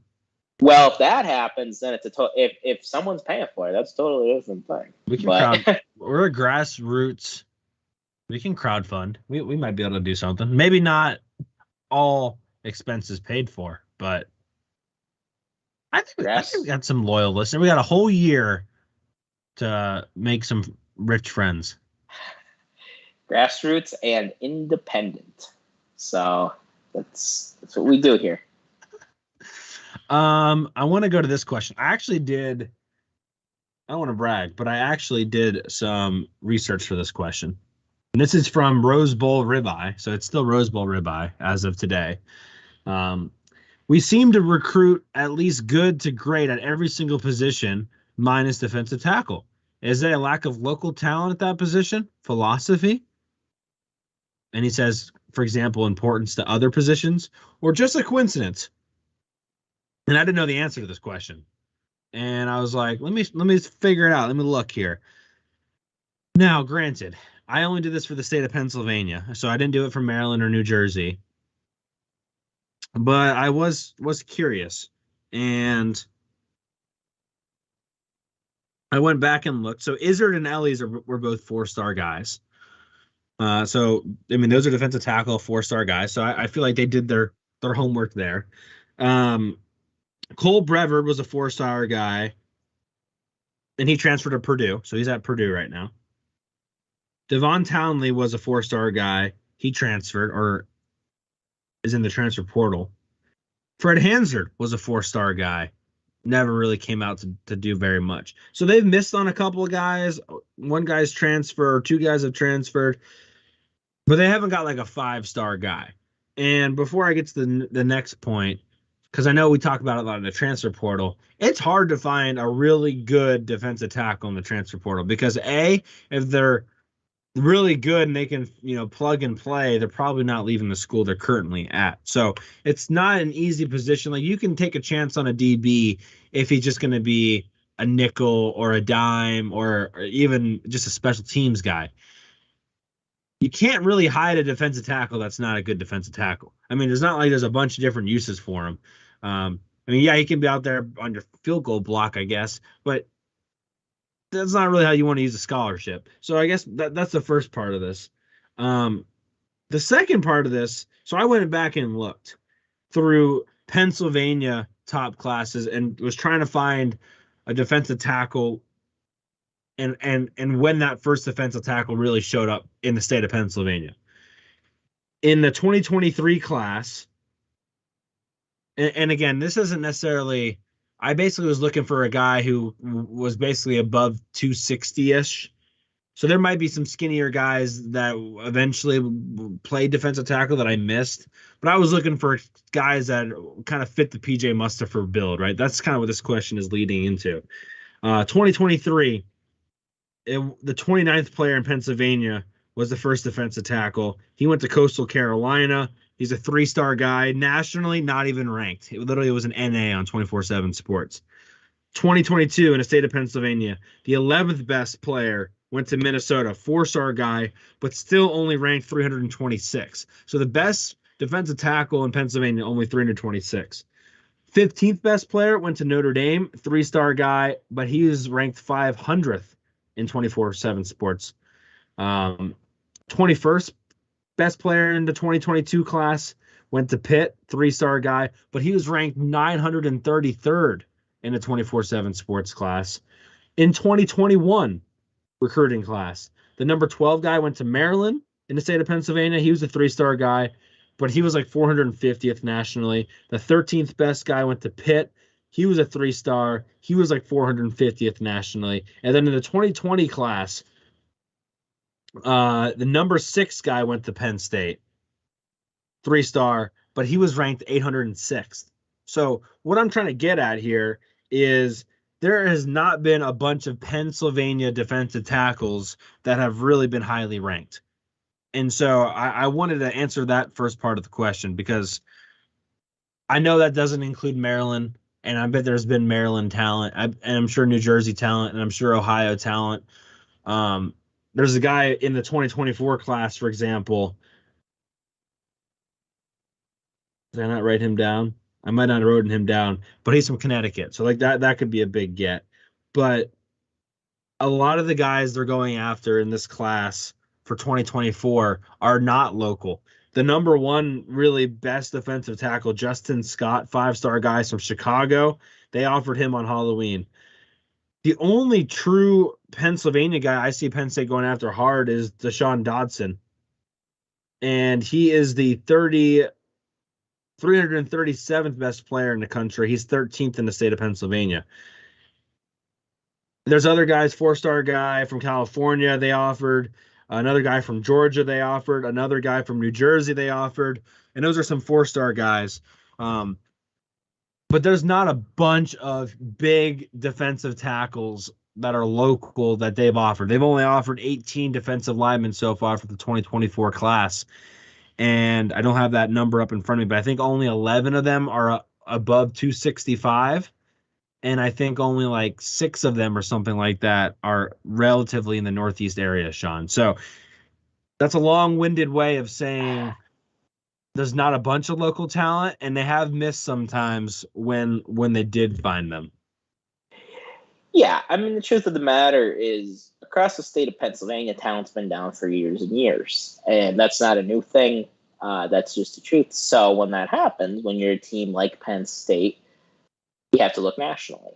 And I guess where you could blame the staff, and this goes back really to Coach Chaos, is they just haven't been able to reel in that top-end talent that a team like other places like Michigan and Ohio, I mean, they in those states, talent's down there too. Like that's just kind of the true all around the Rust Belt. If you want to include Pennsylvania in the Rust Belt, I do. And you got to be able to look nationally to find those guys and to fit those and to fit. And we've recruited Florida really well, but we haven't got Judge Culpepper, but that one really didn't end up working out. He ended up transferring, but we haven't really been able to bring in too much defensive tackle talent specifically from Florida. And Florida's kind of been where Penn State's reached into, Texas as well, but it's the same kind of story. They haven't really been able to pull much defensive tackle talent up from there. And you have to. You have to everywhere. If you're a team like Penn State in today's recruiting world, and you can't lose the local talent that you do have. So I would kind of put it on recruiting, but I mean, I guess you could also say philosophy, because Franklin believes a lot in cross-training guys to be ends and D tackles. I'm not crazy about that, frankly. I understand what he's trying to do, but I would like to have more PJ Mustafers on the team, because I think you sometimes, when you do that, when you go toward the more athletic route, you could bring in a tweener who isn't quick enough, isn't able to set the edge well enough to play defensive end, but isn't big and isn't athletic enough to play defensive end, but not big enough to really be a defensive tackle. Or maybe to be a defensive tackle, but might struggle against more physical lines. So I think that's that's the conundrum you could get in there. So I think what I would do if I were in charge for a day, I would try to look for more beefier defensive tackles. Yeah, I'm not going to go down the whole like size isn't the issue with Penn State or anything like that. I would want 1 or 2 beefier guys too, but I have no issue. I don't think it needs a rehaul like I think a lot of Penn State fans are at right now. No. I don't either, but just a couple more. Yeah. But I think that's something that's going to be discussed a lot. I think they're going to try to get a defensive tackle in the portal to wrap things up. I just don't know if they're going to be able to get somebody. I mean, defensive end's one thing. Like, pass rusher, again, like, there's some athletic guys out there that can come in on third down and rush the passer. Penn State got pretty lucky that AK actually ended up being pretty good against the run. I don't know how often you can do that. Same with Chop. Defensive tackle is a whole other animal. So, and there was 1 or 2 of them in the transfer portal, and those guys have already kind of been picked up. So, last question from Lucas Powers. Which team was better, 2021 before Sean Clifford gets hurt in the Iowa game, or this year's team? Sean, I'll let you go first. This year's team. Because who you beat matters, and you shouldn't just completely fall apart even after your quarterback gets hurt. And if we have a credible backup quarterback, we beat Iowa even without Cliff. I am truly convinced of that. I was watching the game with my grandpa, and I said to him at halftime, if we score a touchdown in this half, we're going to win the game. Like, that's all we need is one touchdown from Roberson. And he couldn't do it. And, it's because Levis transferred. I don't put this on Penn State.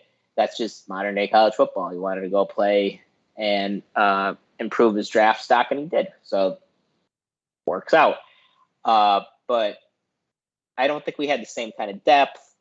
I think this team, they've relied a lot on their leaders. And I think sometimes if you have the right mentality, you could learn a lot from negative experiences and try to turn those and learn from that instead of getting down on yourself or pointing fingers, but learn from that and improve yourself. And that's what they did this year. This was a very mature football team.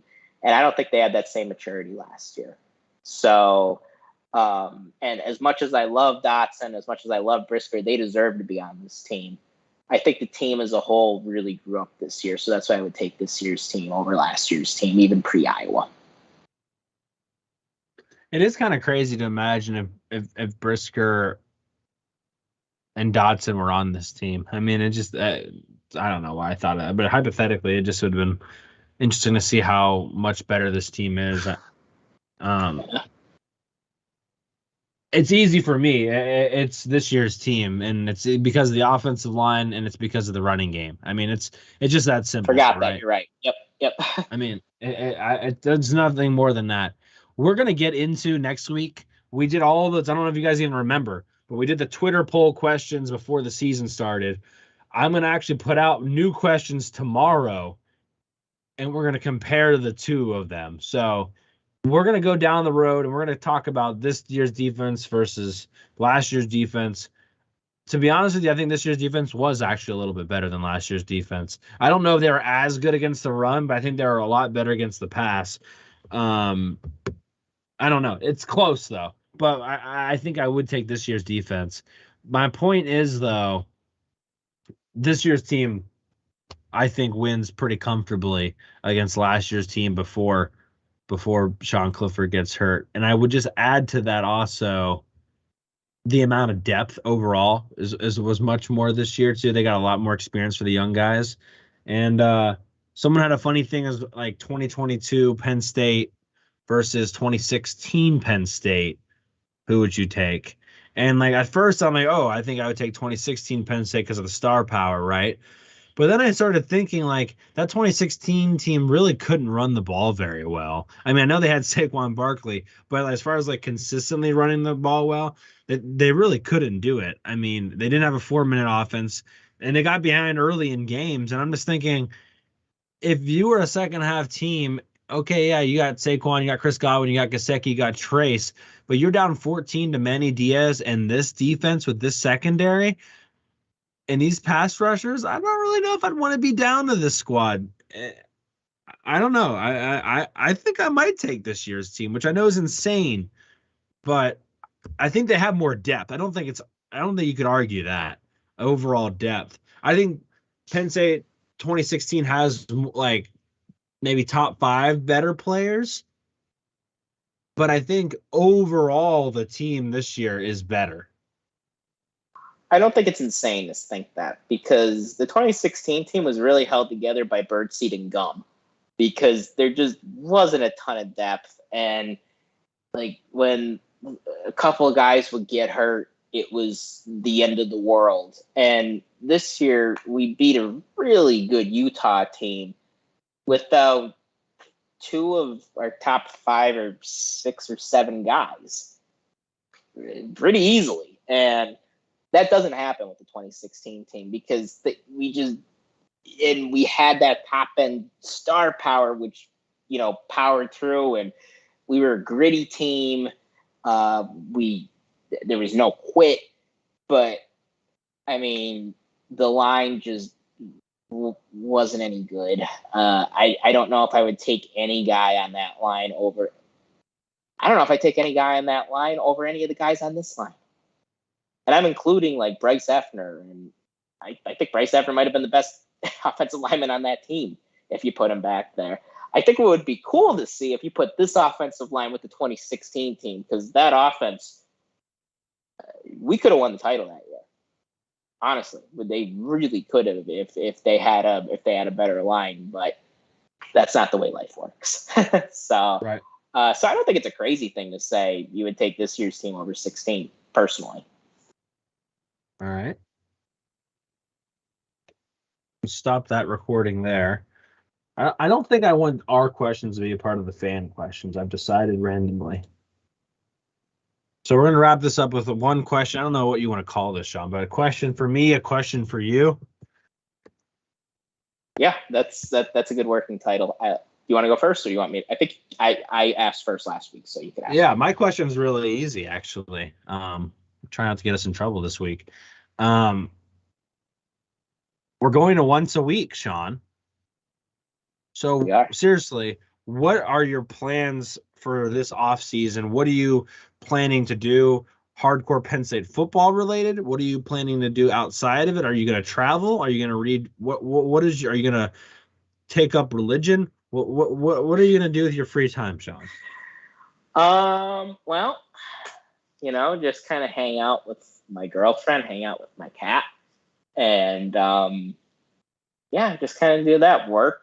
Just gonna keep substitute teaching. Gonna start school either in the summer or the fall. I'm planning on going back to school, so that'll really be me. And then talking to Corey once a week, and talking with you guys once a week. And you know, we'll just be focused on improving our numbers and, you know, keeping people engaged and doing different fun things. I know, you know, Corey and I want to do some interviews this year in the off season. So I think we have the cachet now a little bit to be able to bring on some people.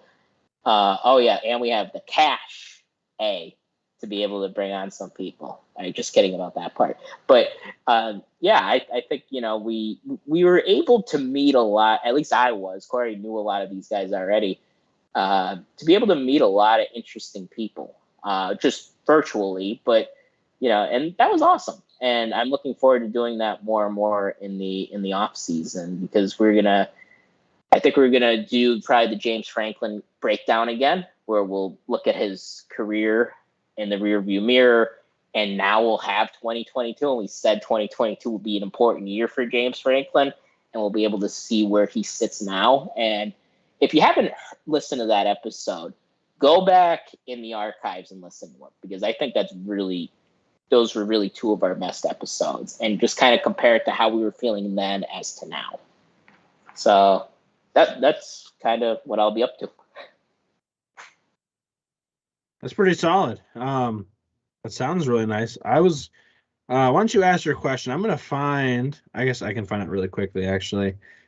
It was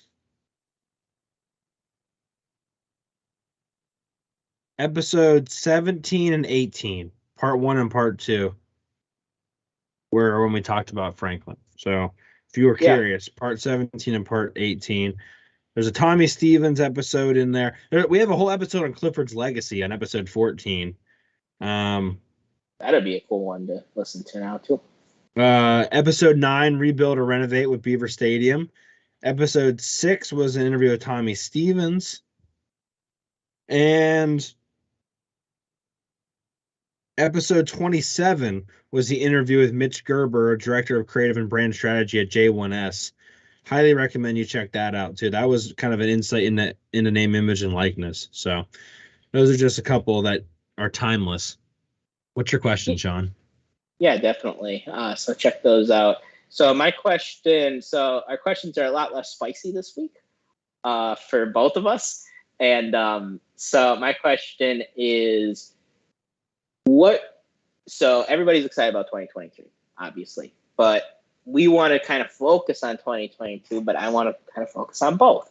So what do you think we'll miss the most from this year next year? Could be a player, it could be anything. Just what will we miss the most? I can't believe I came to this answer so quickly. So again, we don't know these questions before we talk about it. I really can't believe I came up with this answer, but I think it's a good one to toot my own horn here. Originally, the first thought to my head was Jair Brown was the first thing I thought of. But then I took an extra 2 milliseconds when you were finishing your question. And I seriously think the biggest thing we're going to miss from 2022 heading into 2023 is the lack of expectation. We went through 2022 with, I had expectations to do some good things, but not a lot of people did. And nationally, we weren't even ranked to start the year. There was no sort of pressure on Penn State to exceed. There was nothing. It was Sean Clifford. Oh, they're going to be 11-11 the last 2 years. They're not going to do anything. And it's so much fun to go through a season where no one cares about you and you don't personally have any expectations for the football team, and you're just enjoying it. And as excited as I am for 2023, there is absolutely going to be more pressure and stress. And it's not our stress or pressure, but we're definitely going to be stressing and feeling that pressure from the outside looking in. And it does kind of make a difference. Compare 2016 to 2017. 2017 wasn't as fun for a lot of different reasons, but it's just different.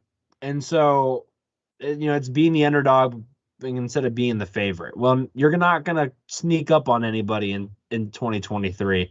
And I really think, at least me, I'm going to really miss the lack of expectations. It's for a good reason. You want to have those expectations, and maybe that just makes me a loser and not competitive. I'm not saying the expectations are a bad thing, right? But it is nice to not have any, and all the pressure is going to be on, baby. So I think that's what I'm going to miss the most from 2022. No, I totally understand that answer, because I think I mentioned this before. I'm kind of happy we didn't have a show in 2017, because I think I would have said some things that I regret and that I would have taken back years later. But it's because of the expectation. And then 17 team, and we blow Michigan out of the water, and then we lose 2 heartbreakers in a row. That we really should have won both of them. And, you felt bummed. You did. You couldn't help but feel bummed, especially after that Michigan State game. And I think it's almost human nature to be, maybe it's not human nature, but the lower expectations, it makes everything feel like gravy, like when you have success. And we passed out my predicted win total the week before Michigan State. So, if it did, I wanted to win the Rose Bowl. I expected to win the Rose Bowl, and I thought going in it was a huge game, but I was able to appreciate it more than I probably would have next year, if that makes sense. And so I do like that answer. If I were to answer, I would say leadership, just because I don't know who the leaders on this team are next year. And that's not a bad thing. New leaders, 9 months is a long time. These guys have been around great leaders, but I just don't know if I can name a leader on the team next year. And that's going to be that's something you need. Any team. Could be Bama, could be Georgia. Any team needs that quality leadership at the top from the players. So not saying they can't do it. I think there are guys that definitely have promise in that aspect, but that's probably going to be that's the first thing on my mind is who are going to be the leaders in that locker room. Yeah, you're losing Clifford, you're losing Mustafa, you're losing Tig Brown, you're losing Chris Stoll, you're losing Sutherland. Sutherland, you're losing potentially Kevon Lee, who knows Juice. yet. Yeah. You're losing Juice. Yeah, that's something I am also very terrified of. I mean, I think Dom DeLuca could take a bigger role. I think Curtis Jacobs, he's I think more soft spoken, but I think he has to take a larger role.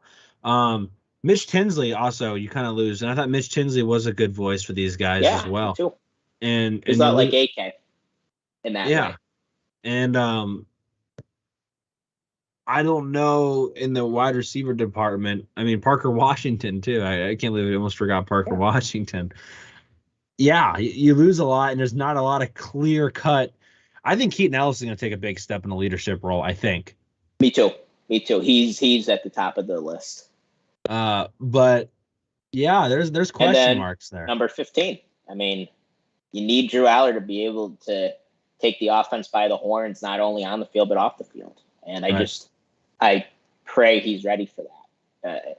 So that's a good one. I agree. I think we answered with the two best answers. So yeah. Be curious what you guys think on YouTube. Drop your comments below. I think that's a good question to kind of end this one on. We'll be back in a week. We're going to have our season wrap up. So go on to Twitter. The questions will be out tomorrow. I'll give you like a week to answer them. There'll probably be like a long laundry list or a grocery list of questions. Go ahead, answer all those. They'll be all multiple choice, and we'll talk about those at some point during the show. We'll give out some awards as well, and we'll go from there. Yeah, that sounds good to me. And it'll be a fun season to wrap up. And I'm happy we're wrapping this season up as compared to, if we started in 2020 or 2021, I don't think those wrap-ups would be as fun. Oh, there's a puppy. Corey's pup just licked them all over, and I think he lost his earpiece. It was cute. Yeah, he was. I think he has to pee. He's ready for us to wrap this one up. Ready to go. So for Corey Listoki, that's Sean Kane. You've been listening to Hardcore Penn State Football. See you guys in a week.